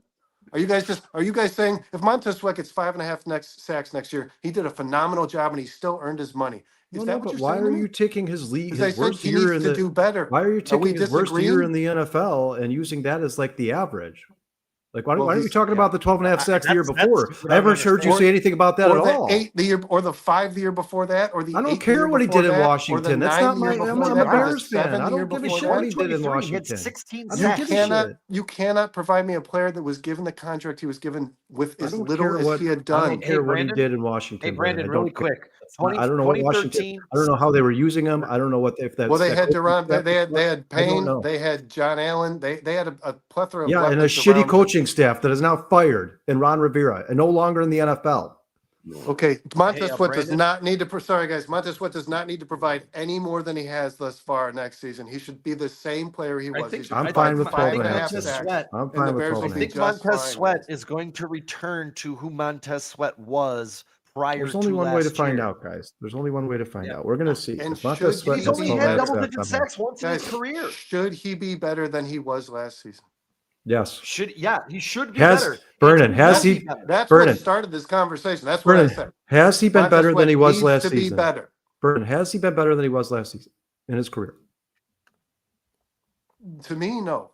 Okay, No. well then You know? we're never going You know, we're never going to he agree. finished with We're never 16 going to agree sacks in with this in 2023. this In conversation. 22, he had 9 sacks. But you know where he excelled at in those He years? didn't even finish though he with was sacking? 16 sacks ever. He finished with He 12 didn't? sacks in He 2023. didn't? He didn't? Because I'm looking at I'm looking season at it right stats, now. 2023. I'm looking at it right now. He had 29 solo tackles, 16 sacks, 6th in the league, 12 assisted, and 3 forced fumbles in the Sean, I don't know where you're getting at, 2023 but that's not regular true. season. He said he had 7 sacks his rookie year, 9 the following, 5 after that, 8, then 6 Am I on not the looking at Montez 6 Sweat? on Yeah, I'm looking Washington, at Montez Sweat. 6.5 on the Bears. He had Okay. 12 and a half sacks Okay. 2023. Okay. It says right here on PFF, he finished 6th in the league with 16 I'm on ESPN. sacks. I don't know Yeah, about ESPN, PFF. the You four-letter guys, network. It Vernon's sucks not a my fan ass. of Montez Sweat. Sean and I think there's still some All right. potential there. Let's move on to the next Yeah, conversation. we're gonna move on. We got the safety position, and we still got to get to Tyrique Stevenson. So they did throw some safeties out there. You know, you got Byron, Kevin Byard, and Jonathan Owens on their last years. You got the of their contracts. You got an injury concern with Brisker.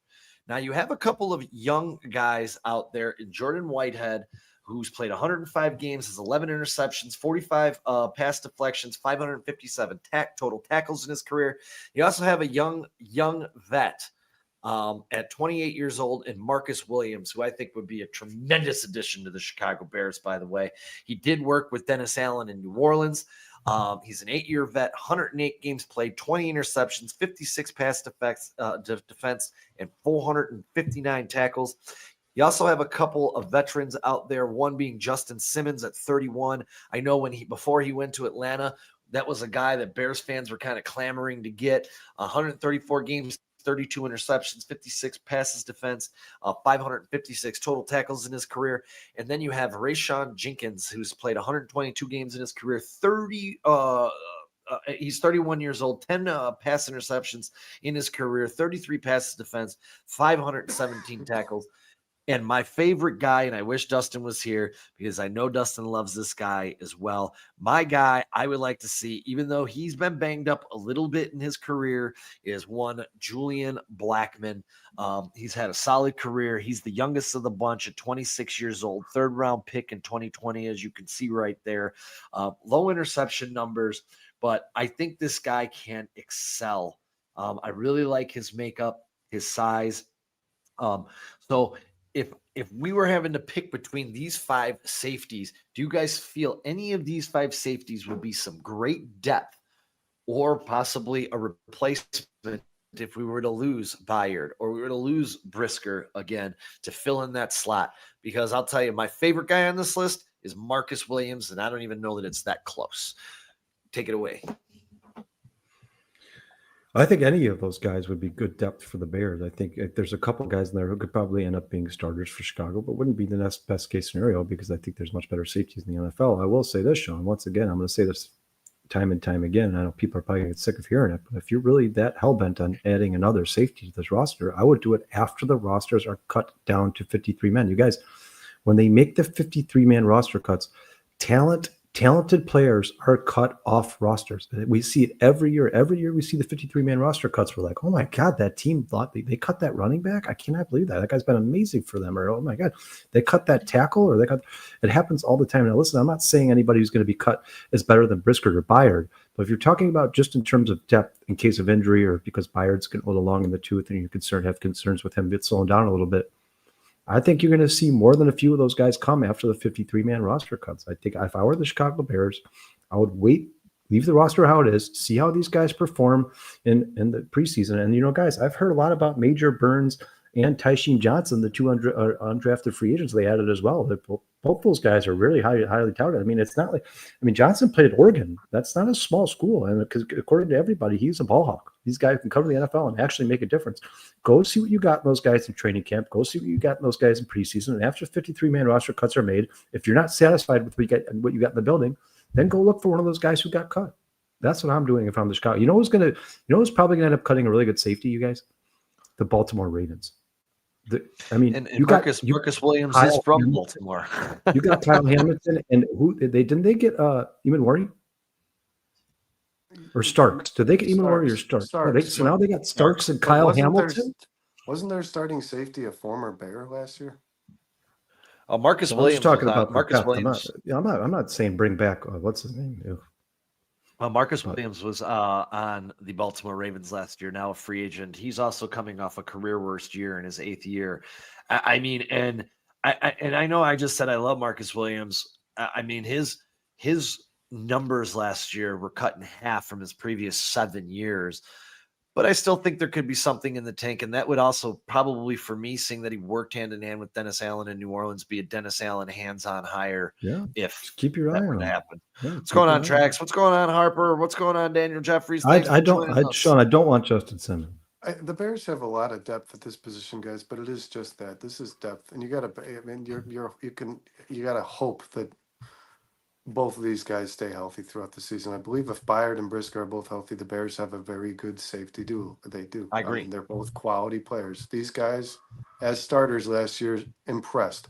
I thought Jaquan Brisker was close to blossoming into, I'm going to even say this, a top 3 safety in NFL, a strong safety. I really do. I think Brisker was about to be the guy that the Bears drafted him to be. I think he was a player who was progressing and developing into a star. I think he was kind of starting to show that a little bit before the concussion. So I want Brisker and Byard to be the 2 safeties on the field. If you resort to any of the names that we just mentioned, you're in trouble. This is a place you can't be weak. I mean, with the modern NFL offense is going to exploit the hell out of you if you got a guy downfield who's having trouble covered. So I like some of the players on the Bears roster at corner a lot more, Sean. That's why I think you brought up the Stevenson thing, which we'll dive into. I do like the potential of one of the corners having to step in the safety position, and one of the guys they've, like Zah Frazier, who they drafted at corner, filling in a corner role. I like their depth at corner a lot more than I do their depth at safety. So I think there's something that could be in the works here in regards to what they do if Brisker suffers another injury. And then, guys, you got to hope that whoever is coaching this team now at that position, the position coach for the safeties, is working with Jaquan Brisker on not throwing his head at somebody, right?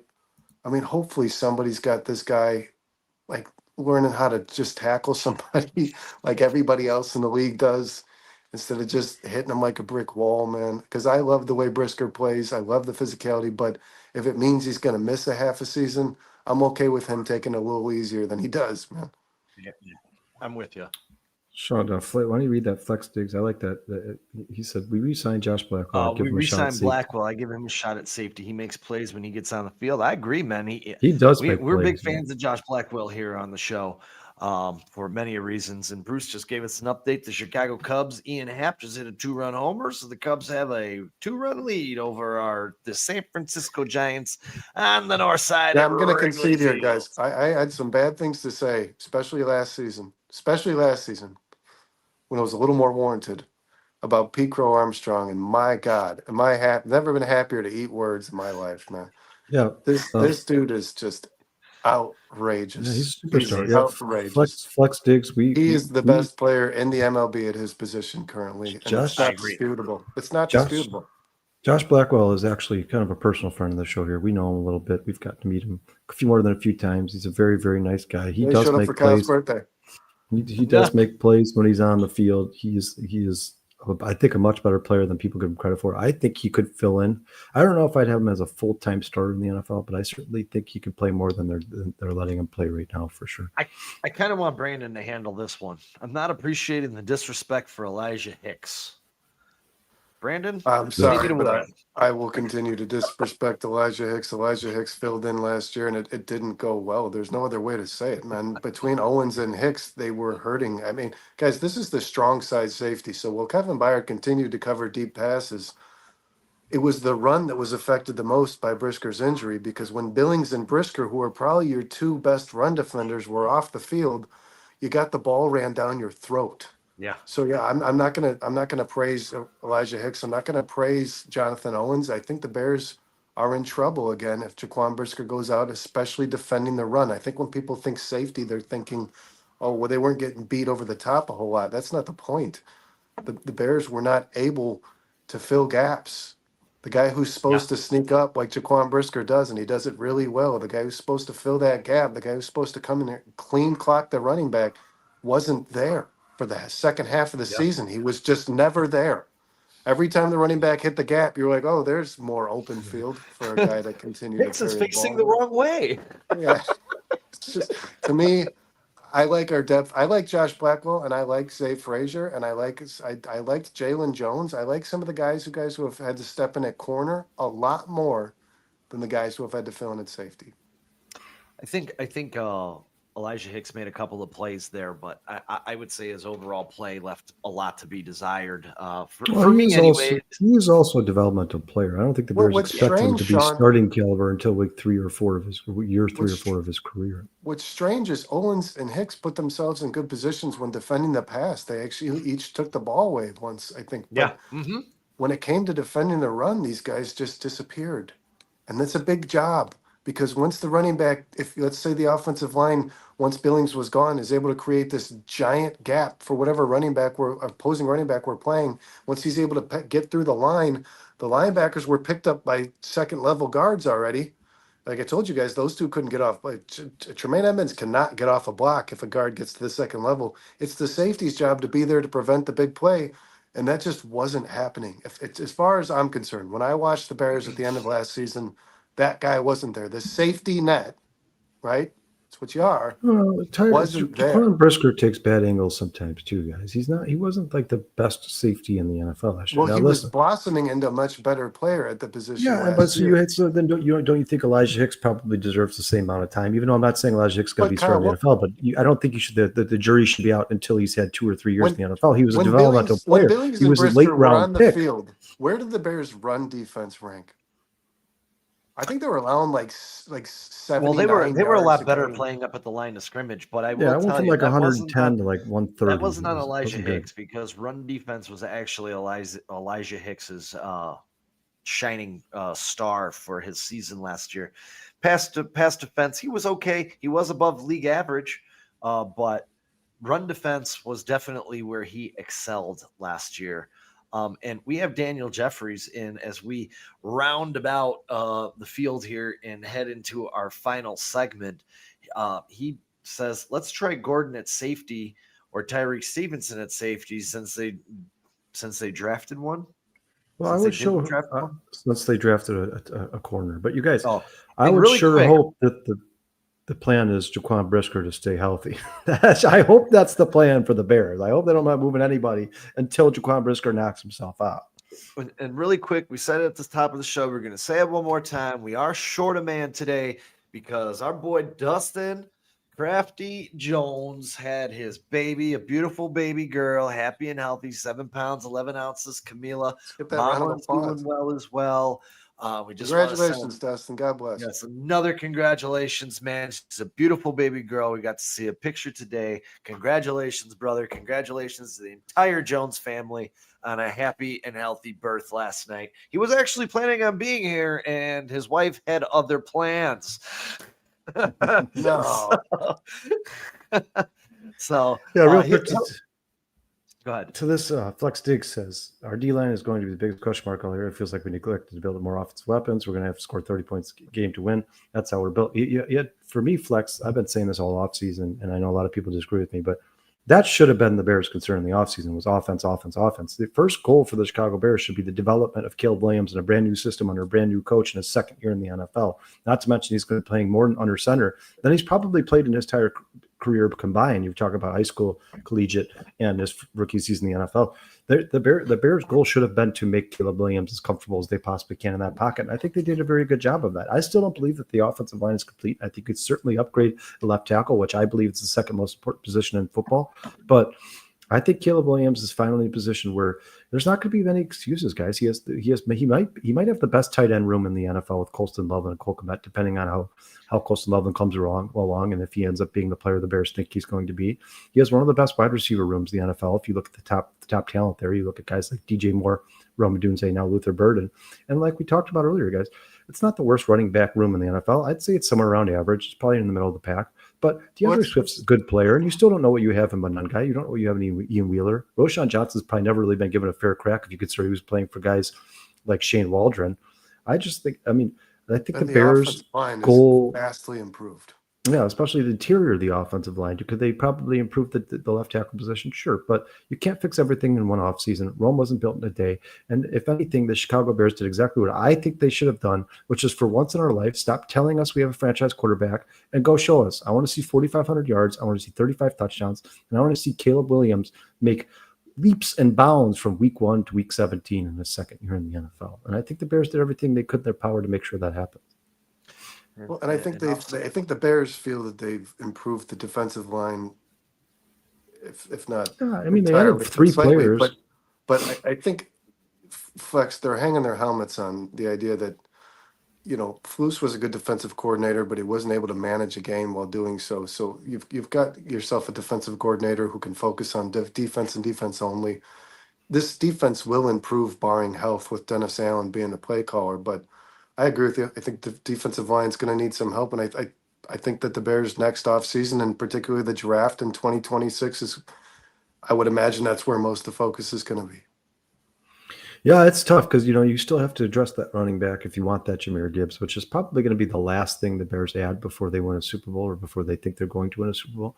And then you also should address that left tackle position, which I think it's the second most important position in the NFL. But yeah, I think Brennan for the next couple drafts, actually, if you ask me, the next few drafts is going to be very heavy on defense. You guys, DJ Moore's here for 5 years, the next 5 years. Rome Odunze is here for 5 years because you get the fifth year option with the first round picks. Luther Burden's here for the next 4 years. Donald Wright's here for the next 2 years. He's probably going to be extended. Extended. Colston Loveland's going to be here for the next 5 years with that 5th year option. For another 2, right? Yeah, this is a team that has been built around Caleb Williams, and I think that's why the Bears favored Ben Johnson over a guy like Mike Vrabel. I think in the back of the Bears' minds, they're like, "Hey, listen, we just we did all these trades and all this rebuilding of the roster, and we saved all this money, and we drafted a quarterback number 1 overall. Let's make sure before we move on to anything else, this quarterback is the guy that we think he is capable of being." And there's only one way to do that, and that's to give him as much help as you possibly can. And I think that was the Bears' goal from this offseason when they started with the hire of Ben Johnson. Yeah, I agree with you, Kyle. I've been saying right with you. Let's build this offense. Let's make it strong. Let's build it around Caleb. And to what Flex Diggs is saying here, the biggest question mark is going to be the D-line all year. We've neglected it to get more offensive weapons. We're going to have to score 30 points a game to win. I don't necessarily agree with that. I think the Bears got stronger on defense, and people tend to forget that we were celebrating the fact that the Bears were giving up less than 20 points a game, and they had a long streak. I can't remember how many games it was, 10, 11 games, 10 games where they were giving up less than 20 points a game. I hate to say it, man, this defense is better. It's healthy. It's coming back onto the field. That secondary is going to be, in my eyes, one of the best secondaries in the entire National Football League. I think this D-line is a little underrated. Grady Jarrett is underrated. People are acting like he was like an afterthought, and he's like not going to be. They're like, yeah, he's good, but he's old. Grady Jarrett probably He still has is a old. very good football left When you inside of him. rotate these guys in and you keep them fresh, they're going to contribute at a higher Yeah. level. And the Bears have the depth to Well, be able to do that. and You I bring don't in know that Chris it's Williams and these guys maybe on a first down situations. You bring in your big dogs on second and long, second or third and short. Whatever you have to do, you figure out the rotation. I trust Dennis Allen, and I do think this defense is slightly better on the surface than it was when they were healthy in the Well, first Sean, half the of the run season. defense well, is they've going done to be nothing but much add players. improved. They haven't really Exactly. lost anyone. Yeah, the run Well, defense is But this is I, what I'm. but I think This is Sean, in what I'm regards to saying. what They're you 30 said, points a game to win. I don't think the Bears are going to be giving up 30 No, points. he was probably exaggerating. I'm hoping he was. I hope one so. thing that you didn't say that I think even in a broader spectrum in regards to fresh legs, I don't know it's so much about the rotation when it comes to being fresh. I think this defense, guys, will just not be on the field all the time. Yeah, Yeah, The 100%. Bears offense as much as will good as sustain Caleb looked, drives. Yeah, as good as Yeah. Caleb looked and as as the big hit plays for DeAndre Swift, the Bears had a lot of 3-and-outs. I don't know that they scored a touchdown in the entire first quarter of any football game last year. I don't The think hope they is did. that the Bears can extend plays on I agree, offense, Flex. I agree, Well, Flex. control the time opening of drive. possession for most of the season, and that the defense isn't exhausted and on the field for 48 minutes a game. Because that, to me, is where this defense has a big chance to improve, is to keep them healthy and fresh, because health, guys, is another big factor when it comes to being on the field all the time. 100%. Players get hurt But when you your know what? When defense you is have this fresh never off the rotation, field. you have this fresh rotation that they've created. Players are on the field less chance of injury. You're keeping them fresh. I like what the Bears have done. They might not be the most skilled. They're not the Philadelphia Eagles on the They're not the defensive line. deepest, but the Bears but- are competitive, and the But Bears they're are not going to be some team that 100%. the Bears are not going to be a team that other teams look at their schedule and are like, "Well, that's a gimme. Thank God we get a tomato can there. That gives us almost like a bye week." That's not the Chicago Bears anymore. And on top of that, guys, people can keep laughing about it, making fun of it all you want. I don't give a shit about where they drafted him. But Torrey Taylor was drafted here because they think he's going to put offenses in bad situations in terms he of will. field He did last position. year. And the Bears are going to take advantage of that. Their defense is going to, not only are they not going to be on the field as much, Brennan, but they're probably going to get themselves off the field faster than they did last year as well. There's No, probably more takeaways. I agree that the defensive line is your biggest weakness. I do believe that. I know a lot of people love Grady Jarrett. I think he is a little aged. I think that he's not at least the pass rusher that he once was. I think that he's still a big gap filler. He's going to definitely help this run defense. I will say this, guys. If you suffer an injury between a player I already don't even love, but if you suffer an injury between Edmonds or Edwards, it's going to start to look. Well, you're in big trouble. It's going to start to look a little hairy. Yeah, for and people sure. keep This saying is a defensive position- line. I think the linebacker room is the shortest. Well, this the is a linebacker position room that you is the cannot thinnest. afford an injury. Oh yeah, and by the way, guys, I read an article this morning. I don't know if you guys saw it or not. It was one of the first Sorry, but articles. Ruben Hip Hop Anonymous is not. Yeah, so gonna that's be- what I was about to bring up. Ruben Hippolyte, from what it sounds like, Ryan Poles did not want to draft, but Dennis Allen was basically begging him to draft a guy who has that type of speed, so he could play. He's kind of basically what they're saying is going to be kind of like he's going to be used in multiple different roles on the defense. He's not going to be a necessarily run package, I would imagine. Yeah, more. he's going to be a kind of a tweener, like a guy who they're just going to use him solely based off his speed. But it's like, hey, Brian, you're the GM, man. Like, I understand these coaches want their players, but at the end of the day, if you're like, hey, listen, I understand you want him, Dennis Allen, but Hippolyte is by all counts going to be an undrafted free agent. Well, you're going to take the risk to see if he's there after the draft. We're drafting him in the 7th round, but I would certainly have not drafted him in the 4th round. That's not an excuse for Ryan Poles by any means necessary. But I like Dennis Allen a lot. I like Ben Johnson a lot. But at the end of the day, Ryan Poles is the GM of the Chicago Bears, and he has the final say. And I read today that Hippolyte is going to be a reverse Brian Urlacher, that they could see him as a safety instead of a linebacker. So, again, we are so far away. So that's concerning considering all the stuff that he was destroyed for in his draft bio was coverage. He went a whole season without a single pass breakup, without a single interception, without a single. I mean, it's all. That was on the score today. So and I can't. I'm not disagreeing with Sean. I'm not saying you're wrong. I'm just saying I can't remember who they were talking to, but it was on the score. I want to say it might. it wasn't Dan Weeder. It might have been Jason Leisure. I can't remember. They were saying that the Bears, I don't know if you heard it, Brandon, the Bears, Hippolyte might be a reverse Brian Urlacher. Instead of switching from safety to linebacker, this guy's going to go linebacker to safety. Well, I know that I'm they just gonna thought say, all I'm saying is let's get into camp and let's start moving his the chess draft pieces bio. around. His draft bio had said something about him possibly playing nickel because he's an undersized linebacker with a lot more speed than the average linebacker does. But the one thing that I've read about him is you got yourself a solid special teams player, and the Bears need that, guys. Special teams is a third phase of the 100%. game. It's important. But you also Not the got fourth. your guys. Jack Sanborn was not in on passing downs. That wasn't his strong suit. Jack Sanborn came on the field when the Bears believed with all intention the running back was getting the ball. That's where I see Hippolyte coming on the field as well. I see maybe plays where they remove Kyler Gordon when they know that there's not going to be a pass, when it's 2nd and 1, and you know that the team's going to probably try to run the ball down your throat. This is a guy you're going to put on the field for sure. He is a bigger nickel by all measures at the speed that he runs. So this guy's going to be a run package guy. That's what I've read about him, and I don't see, just from the outside looking in, I'm not a scout in the NFL, but I don't see how this guy serves any purpose for you when a team's going 5 wide. I mean, if you think the opposing offense is 5 spread, I don't see Hippolyte being on the field. I don't think that he should be, and I hope that he's not.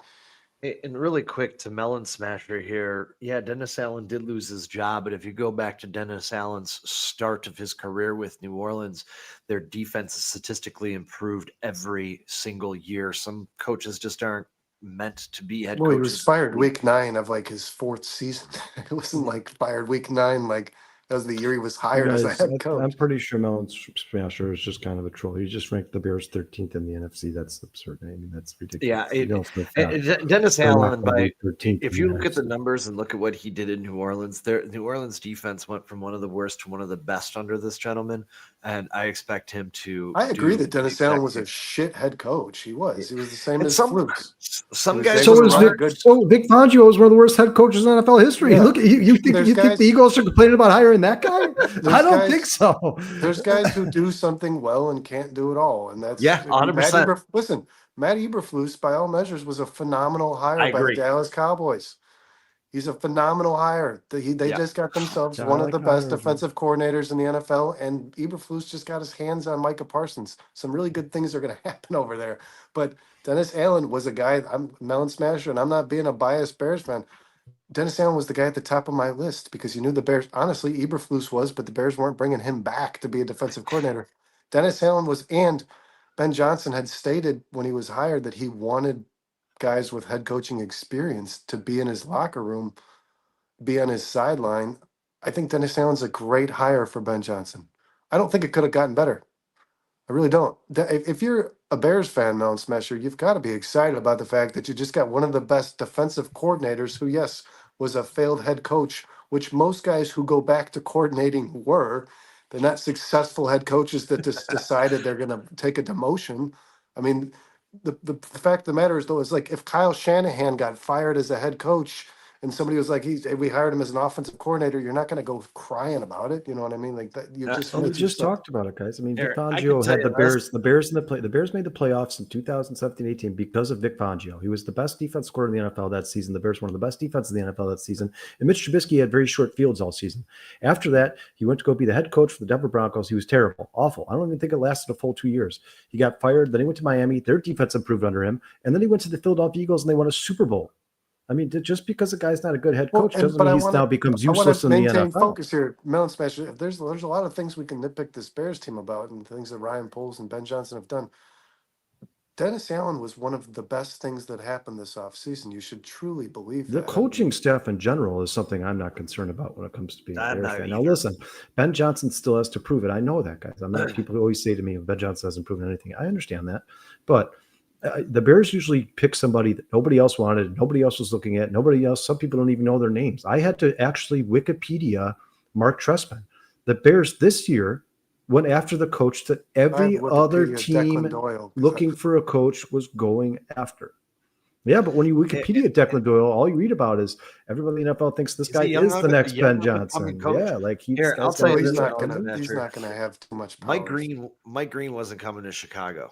That guy has legal troubles, and I can't remember who drafted him. Was it Baltimore? Ravens. Yeah. Yeah. Ravens, yeah. Ravens love players with legal troubles. For all intents and purposes, he can't keep his hands to himself. And you know what? We'll You guys, see what happens. Sean, it's a perfect transition. Perfect transition. Because here we are talking about drafting guys who have mental issues, and we're about to get into Tyrique Stevenson, and if the Bears should cut him or move him to safety. And Yeah, this guys, is a so- guy the Bears should have avoided in the draft because he's obviously an idiot who can't keep his head on the field and is more concerned with talking shit to the fans. Well, And let's this get is why into you don't. Tyreek. This is why you don't draft guys like Mike Green, because you don't want to deal with this shit. Let's get into him a little bit here. You know, for me, the whole transition for Tyrique Stevenson, 6 foot, 200 pounds, kind of fits the mold of a safety. He has to get control of his emotions, number one. He does have Al Harris here now to kind of rein him in. He takes inconsistent angles in run support, and that's one of the things I wanted to talk to you about, because if you move him to safety, being free or strong, obviously strong is more up on the line, heavier run support. Free, you're covering deep, you're also filling the gaps in run support, you're not necessarily playing up on the line. So I really wanted to get your guys' opinion. Sometimes your strong safeties will drop back in zone, but even though he had one of the worst coverage rates of the year, I think it was 143 pass completion percentage against them, which was god awful. Where would you guys feel the safest if this transition? Because in my mind, in my thought, Al Harris picked Zah Frazier to be a Chicago Bear. I think he has a future as a corner for the Chicago Bears, which means Tyrique Stevenson's either not on this team or you're switching him to safety. So if you made a switch, say this year, paid in between time, would you like to see him at free or strong? Where do you guys feel Tyrique Stevenson's best asset would be if switched? Let me take this one because I've been talking about this all day with Sean. I want to get this point out real quick. First of all, guys, the best case scenario for the Chicago Bears and Tyrique Stevenson is him being the number 2 corner on the Chicago Bears. Let me start by saying that. The best case scenario for Tyrique Stevenson and the Chicago Bears is your 2nd round cornerback draft pick playing cornerback at a high level in the NFL for the next 5 years. That is the best case scenario for the Chicago Bears. Not point, cutting him, not moving him to a different position. The best case scenario is for him to be a good corner in the NFL. And you guys, we've seen flashes of greatness. What I think Tyrique Stevenson needs in the NFL is more discipline, which he had none of under Matt Eberflus. This is a guy who, if you look at Tyrique Stevenson's numbers, they're kind of misleading because, yes, his overall PFF grade was 58.9, which ranked him 133rd out of 222 cornerbacks in the NFL. But that being said, he had 2 interceptions last year. This is just last year. He is kind of a ball hawk. He had interceptions his rookie year as well. That ranked him 15th. Out of 222, he was ranked 15th for interceptions. Pass breakups, he had 10. That was ranked 6th out of 222 corners. I was going to say he's one of the and, tops in the league. Yes, and solo tackles, he had 65, which was ranked 13th of all the 222 corners in the NFL. And you guys, he didn't even play at a full-time level last year. Remember, first of all, he was suspended for half a game, which was a joke, but either way, he missed that half. So if this guy would have had, I don't know, you say 10. He was benched 2 more times. He was benched twice in the season. If you would give this guy all that starting time last season, you would say he gets 10, 15 more tackles. He would have been ranked in the top 10 in solo tackles for cornerback position as well. Now, solo tackles for corners isn't necessarily a good thing because that means they're usually letting the receiver catch the ball. But you guys, in terms of receptions allowed, he allowed 43, which was 40th out of 222. So not like near the bottom of the pile here. And then his passer rating allowed is what's concerning, 83.2. Now, this is what I'm talking about when I say give this guy some discipline. I think Tyrique Stevenson, trying to be a ball hawk, trying to make a big play, just takes too many chances. That's my problem with Tyrique Stevenson. I think Stevenson takes too many chances, and he's terrible in 50-50 jump ball situations. If the Bears can somehow coach that I don't even know what to say, like that free man mentality out of him, and they can coach him into be playing better in 50-50 balls, because you guys remember 3 times last year, Jordan Love just threw the ball up for grabs, and Tyrique Stevenson somehow could not come down with it or even break it up. That's where it's concerning. But I don't think moving Tyrique Stevenson to safety would be good for the Chicago Bears at all. Sean, if I had to move him, I'm making him a free safety. You're making him a free safety? That's where I have him. I have him as a free safety as well. It's kind I of think- slow for his free safety. First off, I love what Tyrique Stevenson presents this football team that nobody else does. He incites penalties. He pokes at prods at players. Players get pissed. They react. He draws penalties on opposing players. Wide receivers don't like to play him because he's annoying. But It's such a beast. Hold on, time out, Brandon. That, by the way, that's Dansby Swanson who just knocked in two for all the Dansby Swanson haters out there. Yeah, but Bernard PCA started it off. Oh, of course. He's a beast. Go ahead. Sorry, Brandon. so It's just such a beast. on January 2nd, 2024, so this is right after the 2023 season is ending. The Bears have not yet signed Kevin Byard. They're clearly in need of a safety.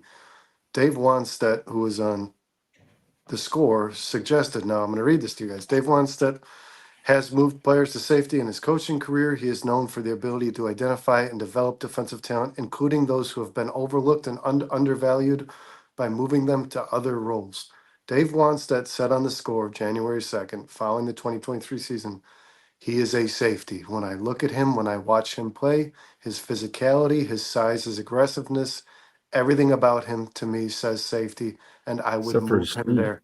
And Doesn't I have would safety move him speed. there if I were the Bears. So Dave Wanstedt, before the Bears signed Kevin Byard, liked the idea of moving Tyrique Stevenson to safety. The problem is Tyrique Stevenson kind of plays the Problem same is, role was Dave Wanstedt. as Jaquan Brisker if they're going to both be playing safety. They're both strong safeties. So this is where I was stating, Sean, I like their depth at corner more. If Jaquan Brisker were injured, yes, I'm going to say it here now on 4-Star Chicago Sports, Sean. I think the best solution would be to move Tyrique Stevenson to the strong safety position. Allow Kyler Gordon to remain at nickel. Allow Jalen Johnson to remain at corner and see if Zah Frazier, the guy who we're all pretty excited about, a good young talent, or Josh Blackwell, who was serviceable in his role last year at corner, can replace a Tyrique Stevenson who, guys, I'm not being dishonest when I say this, he slipped last year. His performances, his production was not as good as it was during his rookie season. He allowed big plays. Actually, against the Tennessee Titans, he allowed like 7 catches for 97 yards and a touchdown. This guy does get beat. He gets beat. He gets beat in the end zone more often than not. He's not good in the red zone. I don't love Tyrique Stevenson as your starting corner across from Jalen Johnson. I think you can get better there, but I love Tyrique Stevenson being a player on this football team. If Jaquan Brisker goes down, I think this is the position that's more natural for him. I think Tyrique Stevenson would thrive in this role. I do. So let me ask you this though, because one of his knocks. Sean, you lost your mic. Sean, you might get messed up. I did. Yeah, I just don't. Can you hear me This now? is very Now I can. Oh, you can hear me now. Okay, cool. If Brisker were to go down, and I'm just asking this because this already happens with. Oh, Sean, yeah. Vizzo Joe's agreeing with you here, by the way. Swanson moved down in the batting order. Now he's back. Really quick. Well, if Brisker were to miss time at that strong safety position, don't you think one of the strengths that Kyler Gordon already exhibits is playing tight to the line, getting to the quarterback, and also playing strong run coverage? Don't you think it would be more suited for him to move in that position? Well, I know that I hurts you at the suggested nickel that, but spot. you kind of convinced me otherwise, Sean.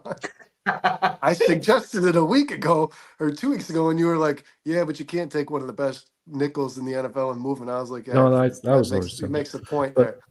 But You guys- no, but I don't think if- corners. if I don't you're think facing- Stevenson's as good a corner as Gordon is as good a As Gordon. nickel. So Okay. so Gordon is a solid nickel that is going to me, guys. And this might be biased. It probably is. Gordon is probably going to be the best nickel in the NFL this upcoming season. That's what I think. If not for the kid on the Giants, maybe I forget his name, but I think that he's at least second best. Tyrique Stevenson to me is ranked outside the top 50 at the corner position in the NFL. I think he's a replacement level player at that position, but I think he's a guy that you want somewhere on your football team. I think he's a hard hitter. He's aggressive. Like I said, he pisses people off. The strong safety is a guy who does this well. Going back to Sean Taylor and Michael Pittman, that's what these guys do. That's their attitude. They're mean guys. They're aggressive guys. They're physical guys. They're big guys. They're strong. They hit you. They want to hit you. They want to head of steam before they hit you. Tyrique Stevenson's problem to me is coverage, especially against fast receivers. He gets beat in the red zone, man. He gets beat in the red zone a lot.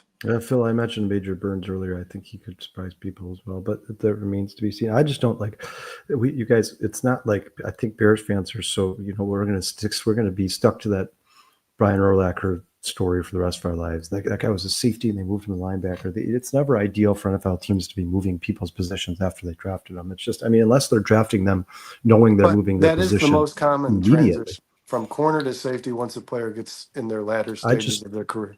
you need to put Tyrique Stevenson at your second cornerback. He was a second round pick. See if he can do the job. If he can't do the job, I'd put Zah Frazier there. And me personally, guys, I'm either trying to trade Tyrique Stevenson to see if I could beat somebody and giving me a fourth, fifth round pick to see if maybe there's something left in the tank there, or maybe he was playing in the wrong system, or I'm cutting him. That's what I'm doing because I just don't think Tyrique Stevenson's worth the headache. I don't think he's worth the headache. I think Tyrique Stevenson, if he is not a good corner on your team, I don't think he has a spot on this team. That's just me. Yeah, and again, I think there's going to be a lot of musical chairs with Dennis Allen. He's going to try a lot of different things. But Tyrique Stevenson's not Brian Branch. He's not. No, I agree with He's that. not that type of player. That's more Kyler Gordon. Yeah, more Kyler Gordon's the most athletic player in the Bears. He's kind of not junior, not the kid on the Bucks, but an Antoine Winfield senior, who I believe in his very latter stages of his career, right, when he was tenured and getting a little older and slower, I believe he did transition to safety for a season where he was able to kind of I don't know what word to use. He was kind of able to make a name for himself. Like this. Reinvigorate his career. Yeah, a little bit. He was able to bring himself back to the spotlight, but I don't know. I don't. How do you guys? I don't love Tyrique Stevenson as the starting corner alongside Jalen Johnson. I think if you get a better player over there, you've got maybe the best defensive back grouping in the NFL. I don't disagree. He's picked on consistent. And I'm with Phil here because but you also don't want to rush Zah Frazier, guys. I did this thing here with Phil. Major Burns is going to surprise a lot of people in camp. I actually did a big write-up on him, and I failed to get it on our website yet. I'm going to do that. I have it. I actually, when I saw Major Burns get signed, and I actually got excited because I wasn't too excited about a lot of the UDFAs that the Bears signed. Yeah, it was kind of lackluster. Yeah, it was lackluster, but Major Burns was kind of exciting to me. And don't forget about my boy Jeremy Robinson from the University of Kansas. Just watch out for that boy. He's a Jayhawk. Major Burns has a badass name. Dude, I'll actually say this. The last major that played the secondary for the Bears Major was Wright. not good, dude. It's like it scares Major me. Wright. I just think Major Wright. I don't like Major Wright, but Major Wright sucked. But Tasheen Johnson out of Oregon, the safety. Go, you guys. When you get a chance, go read his draft bio because there were people saying there was a chance he was going to be drafted. But go read his draft bio. Well, listen, I'm not saying this guy's going to come out and be the future starter for the Chicago Bears, but talk about a guy you might be able to plug and play if you're in a pickle, especially at free safety. A guy who's really good at tracking the ball. Go read his bio. That guy loves the football. He wants the football. Now listen. Everybody in the NFL, the Trayvon Diggs of the world that take too many chances, they give up big plays, but they also get 7 or 8 interceptions a year. So it's a give and take with those guys, and that's kind of what I think Tyrique Stevenson is. You remember that interception Tyrique Stevenson had against Joe Flacco and the Browns 2 years ago? I mean, that was amazing, guys. That wasn't his receiver. He jumped that route. He jumped that pass. That was amazing. If he could do stuff like that on a consistent basis, he would force his way onto the field. The problem with Tyrique Stevenson is he has 4 bad plays and then sprinkles in a good play. 4 bad plays, sprinkles in a good play. Hey, Tyrique, it's got to be 50-50 if you're going to take chances like that. It's got to be 50-50. It's got to be 2 bad plays, 2 good plays, 2 bad. I mean, right now what he's doing, those interceptions he had, those passes defended, like I said, you guys, he was ranked 6th in the NFL in passes defended. Those are great moments from Tyrique Stevenson, but it's just too inconsistent. That's the problem. And what he is terrible at, which was in his draft bio when Ryan Post drafted him, by every professional draft expert, they all said he is not good at tracking the ball on deep throws, and he is not. Yeah, he has not learned to be good at tracking. Back it up. He's an instigator, and it works in his favor. I like the attitude. Missed it earlier, but we went over some of the free agent DNs that were available. Yeah, he was at the doctor, Sean. I hope everything's all right, Phil. Yeah, I hope everything's okay, Phil. I missed that. I'm sorry, brother. But yeah, we did go through some of that to rewind the show, and I hope you're doing well health wise. I missed that, so thanks. Good catch, Kyle. God bless Phil. Thanks for joining us after the doctor, man. Phil was a hell of a dude, guys.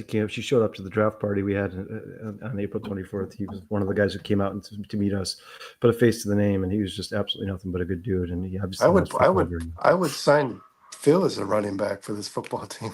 That dude is sound. No doubt about it. Yeah, so and you know what, guys? I think again, like I said, I think there's a lot of questions. There's a lot of things that are going to be changing. I think the Chicago Bears roster overhaul has made a lot of us happy. I don't know that they are there. I can't say that. I know that they're not there. I know they're not a Super Bowl team. But if you're asking me if this is a better team, a more competitive team that's going to compete and fight for their lives every single week, I absolutely believe that, because I believe the quarterback under center is a winner. He wants to be a Hall of Famer. He wants to be a great, and I think he's going to do everything in his power to make that happen. I also think about that on the defensive side. I think Kyler Gordon wants to be great. I think Jalen Johnson wants to be great. I think Javon Dexter wants to be great. I know you don't agree, Brandon, but I think Montez Sweat wants to have a bounce back year and show everybody, hey, man, this is why you signed me. This is the money that I don't disagree with that. I just think that he needs to. I think that this is a good competitive roster. I hope that they can stay healthy, because as a Bears fan right now, and as we get closer to training camp, we get into training camp and we get into these preseason games, we'll see where the depth is. Right now, I question the depth. I know some people on our panel do not question the depth. Sean, the depth is a problem. The depth is a problem. But for all the hate and Ryan Poles haters out there, this is the first time. I mean, you guys, I've heard people talk about how they think this is the best wide receiver room the Bears have ever had, have the best total offense they've ever had, the best quarterback they've ever had, the best secondary they've ever had, maybe the best interior offensive line they've ever had.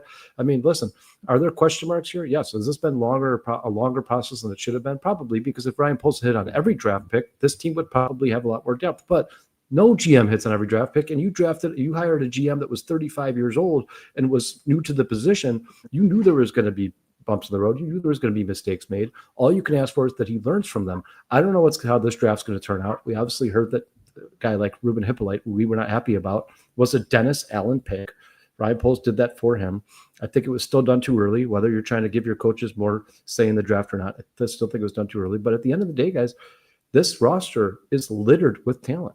There is talent all over the Chicago Bears roster. And sooner or later, that talent's going to show up. And I agree with Flex Digs right here. I agree with that. I'm hoping we can make a wild card, maybe get hot as the season goes on, then make some noise in the playoffs, best case scenario. Hey, man, I'll tell you this. When the Texans made the playoffs 2 years ago, they were picked to have 3 wins. They went to the playoffs. They won a playoff game. Yeah. Washington was picked to finish last in the NFC East last year. They were in the NFC Championship game. Never say never in the NFL. Well, and you don't know. And they were out there. The NFC South went 22 years without a team winning the division. And they were even earlier in their stage of kind of getting themselves right. Both those teams. And I'll say this, guys, right now by Vegas odds, Ben Johnson is favored for Coach of the Year, and Caleb Williams is, I think, 7th in MVP. I think 7th in MVP running. I'm going to tell you this right now. If Ben Johnson is Coach of the Year next year and Caleb Williams is the MVP, should burn it. Even if Kevin, you got to be talking about a playoff season. Even if you rank the quarterbacks in MVP voting, and that people were like, Caleb Williams was probably the 7th best quarterback in the NFL. You're still talking playoff. You are still talking playoffs. He's a top 7 quarterback in the NFL. You should be thinking playoff. And I think you will be. I think Caleb Williams will finish as a top 10 quarterback in the NFL. If he's a top 10 quarterback in the NFL, I don't see how this team doesn't make the playoffs. I mean, the only reason I would say that they don't is because this division is just a gauntlet. I mean, you got to play the Packers twice, the Vikings twice, and Lions twice. But outside of that, and the Bears' schedule in general is just absolute. I mean, the Bears play the best coaches in the NFL. They play John Harbaugh. They play Jim Harbaugh. I think they play. I mean, just name all the good coaches in the NFL. They play every single one of them, right? It's so bad how ridiculously tough this schedule is for such a bad team that we were. I mean, it's really insane when you look at it, man. I mean, so look at this. You got Dan Campbell, Matt LaFleur, Kevin O'Connell. I'm not going to put the Cowboys in there or the Giants. Kevin Stefanski, back-to-back coach of the year 2 years ago. Mike Tomlin. We don't know what Kellen Moore is going to do in the Saints, but I like that hire a lot. You got John Harbaugh in the Ravens. You got Pete Carroll in the Raiders. You got Kyle Shanahan in the Niners.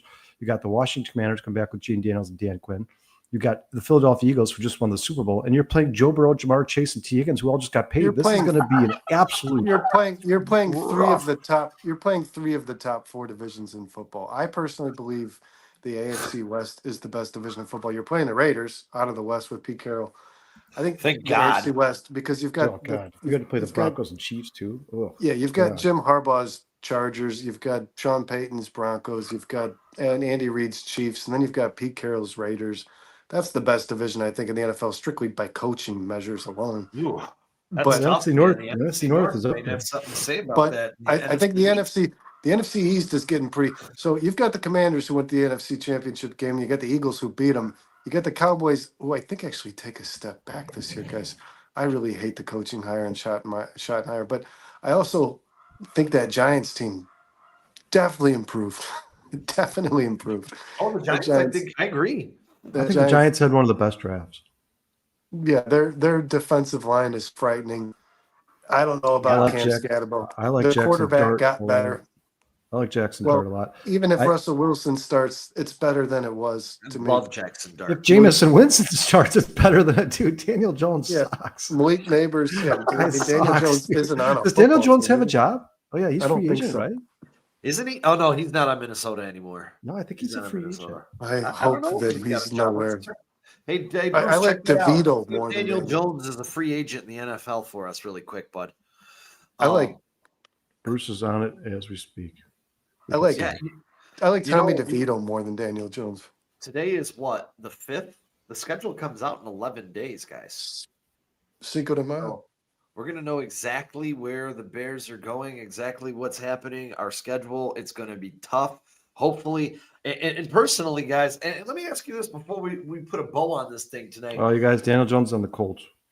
No, he's not on the Colts. Okay. Oh, that quarterback room's thanks, Flex. Good God. Let me ask you this: as if Anthony Richardson isn't good enough, you're going to throw Daniel Jones up? Does it get worse? They don't want quarterbacks who can pass. Does it get worse? That's what the Colts are trying to avoid. Quarterbacks who can pass. Daniel Jones might be better than Anthony Richardson at passing. I agree with that. I can agree with that. Well, if he is, I mean, that says a lot about Anthony Richardson. Not so much Daniel Jones. The schedule's released May 14th, by the way. I have a $225 Anthony Richardson PSA 10 rookie. I looked it up the other day, and it's selling for $2.25. I think I'm going to dump that thing before the season. Sean, it'll cost you to sell it. Sean, I can't find any of the coasters when I moved to my new house. So if you want to just throw that my way, I'll make use of it. That's a $225 coaster, man.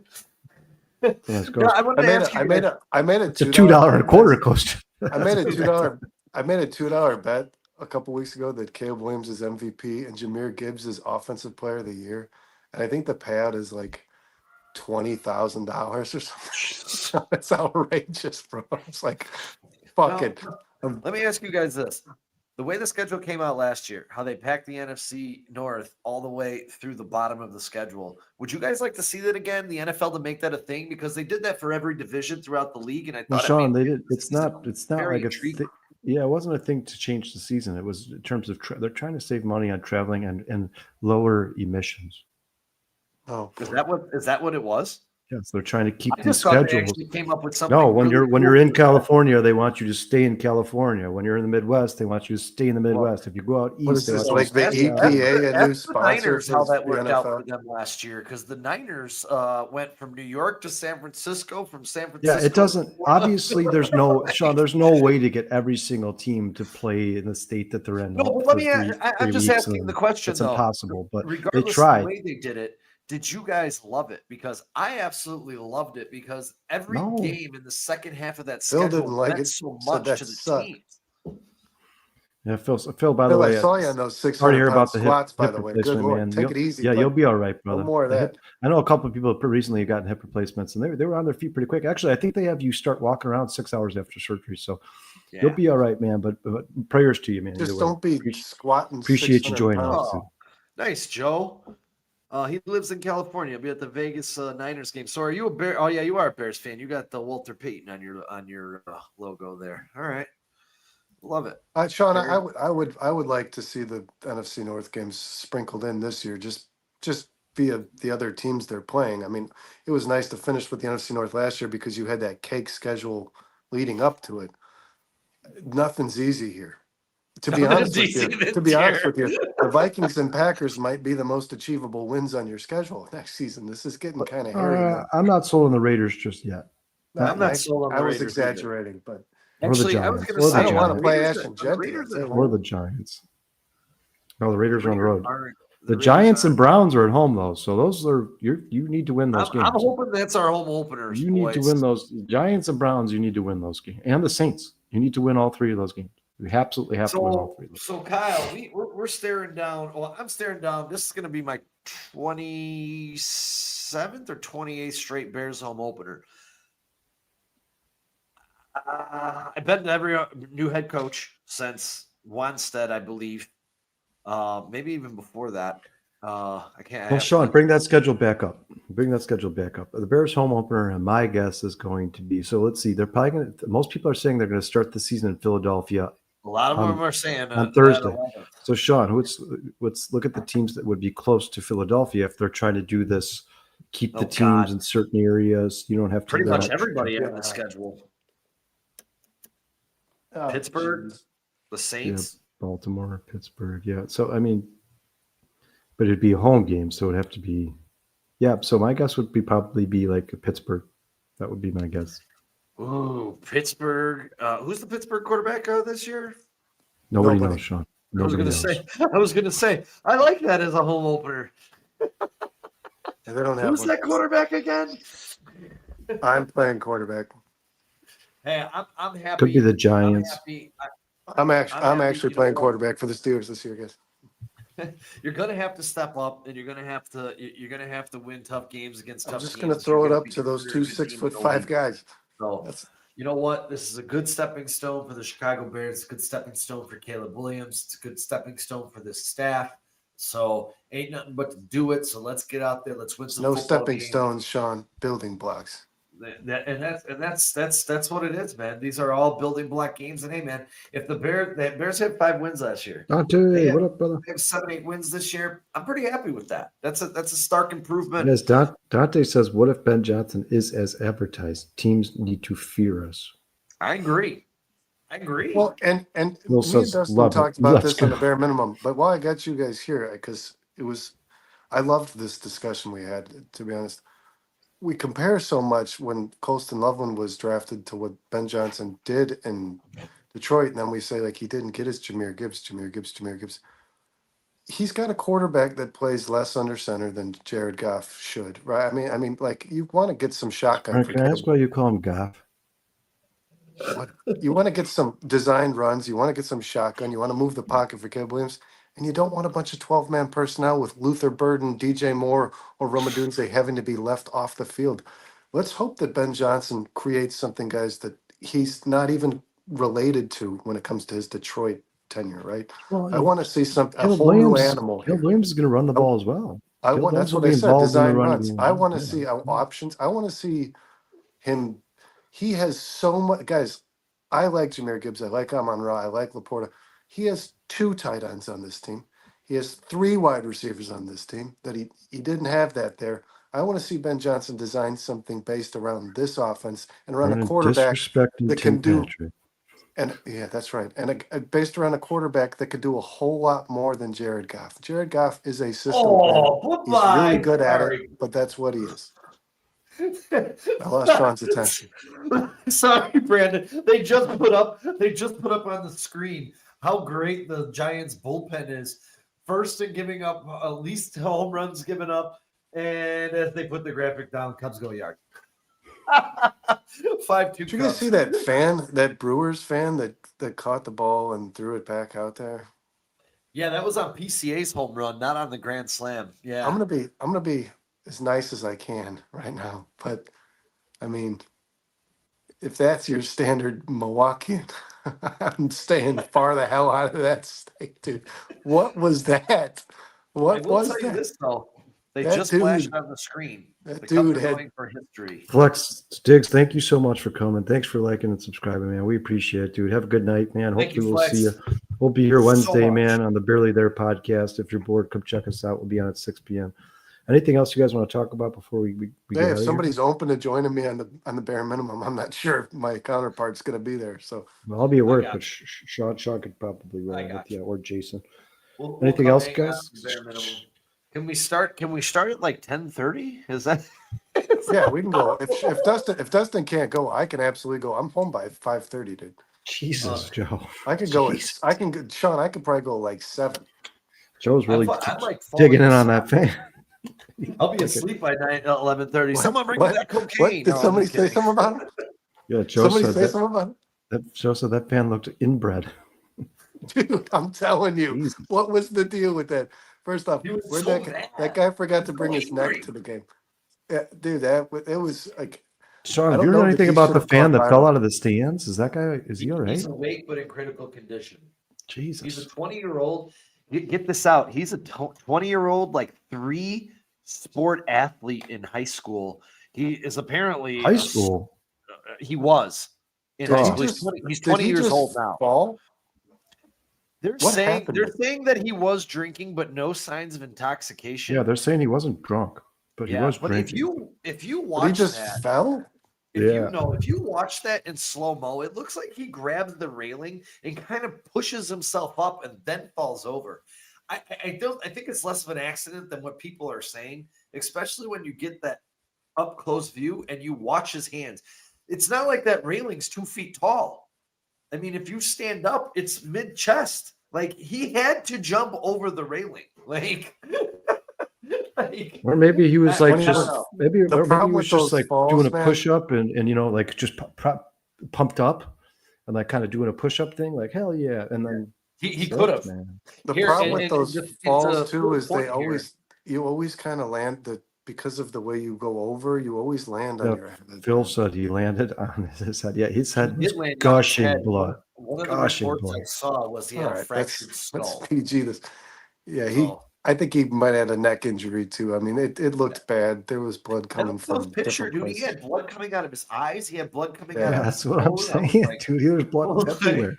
Well, All right. God All bless. right. him. Well, He's in our prayers, seriously, man, I'm not. That Yeah, guy- I wish that guy nothing but the best. I'm sure Yeah, it was me an too. accident. I'm surprised it doesn't happen more often. Even I mean, I'm not saying I hope or wish it does, but especially when you go to like the White Sox games, guys, and like the really, really upper deck. When walking down those stairs is like straight down, man. It's like literally a drop. The stairs are like this wide and like this deep. You have to like crawl up. How people don't fall more often is insane to me. Lindsay's saying she said on Reddit, she read on Reddit a comment that the guys who were there said he was pretty drunk. I've heard both. I've heard he was drinking well before the game started. I've heard other people say he was drinking, but he was still only blowing. His blood was like a 0.07 or something like that. I mean, that's Yeah, not- he does. He did have he did have a fractured skull. I did see that as well, man. So Yeah, prayers to him and his family, man. That should never happen to anybody. That's terrible, dude. Absolutely terrible. hey, and don't forget, someone will be there with Brandon on Thursday for the bare minimum. It'll probably be my shiny little face, and then we will You're see. not so you guys shiny on- today, Sean. You're like a vampire down there. I have to figure out now that I got my mic back finally. I have to figure out the new positioning. It doesn't make all these shadows and shit. I'll figure it out. I'm still tinkering around with it. But look like we'll you're be like- here on Wednesday for the Barely There podcast. We'll be back on Thursday for the bare minimum. And on Saturday, we got you covered with Alex Pat, Cubs beat writer, returning to the show. We're going to break down all things Cubs. Last time he was here was a phenomenal time. Hey Make guys, sure those you of you, check hold us on, out those of you Bears fan out there that are big Cubs fans, start tuning into this show. I'm not even a big Please. Cubs fan, and I get hooked by this. The North Please. Side Nine is a phenomenal show. If people actually start to watch the show, it's going to blow up. This show is awesome. These guys really, really go in depth on a Cubs season that's starting to really get exciting. People should be all over this. I mean, PCA, Kyle Tucker. This is the best thing we've had in a long time. And I'm excited Thank to you, watch Brandon. that show every time it comes around at noon on Saturday, guys. Check it out. Thank Check you, that Brandon. show out. Appreciate that. Hey, and one more time before we get out of here. Mm-hmm. Welcome to the world, baby Camila. The Jones family has a new addition. I'm sure he'll be back raring to go as soon as he gets out of his own diapers. 7 pounds, 11 ounces. Congratulations one more time to the Jones family. Yeah. Beautiful baby girl. We saw a What's up, picture Bruce? of her. What's up, Brandon? How you doing? Good. Good. And Good guess job. what, boys? Anything else you want to say before we get out of here? Anything you want to get out there before we wrap up? Shit. Fuck Green Bay. All right. Fuck yeah. Let's go. Fuck yeah. I can't wait for Austin Booker to shine. My Jayhawk, up that chest. We're gonna be rocking him from day one when he's sacking the quarterback 10 times a year. God, I hope he turns into something special, man. Yeah, I hope he's like at least a Leonard Floyd type player. Thanks, guys. Appreciate you Yeah, as thank always. you. James, Bill, Hey, James, thanks breaking for news, checking us out, Bruce. brother. Ant, Everybody, we'll see you on Wednesday. Stay Even Matt safe. One Peace and Smasher. love. Dante, Yeah. Ron, Thanks, guys. Joe, Flex Diggs. Appreciate you guys. Man. Yeah.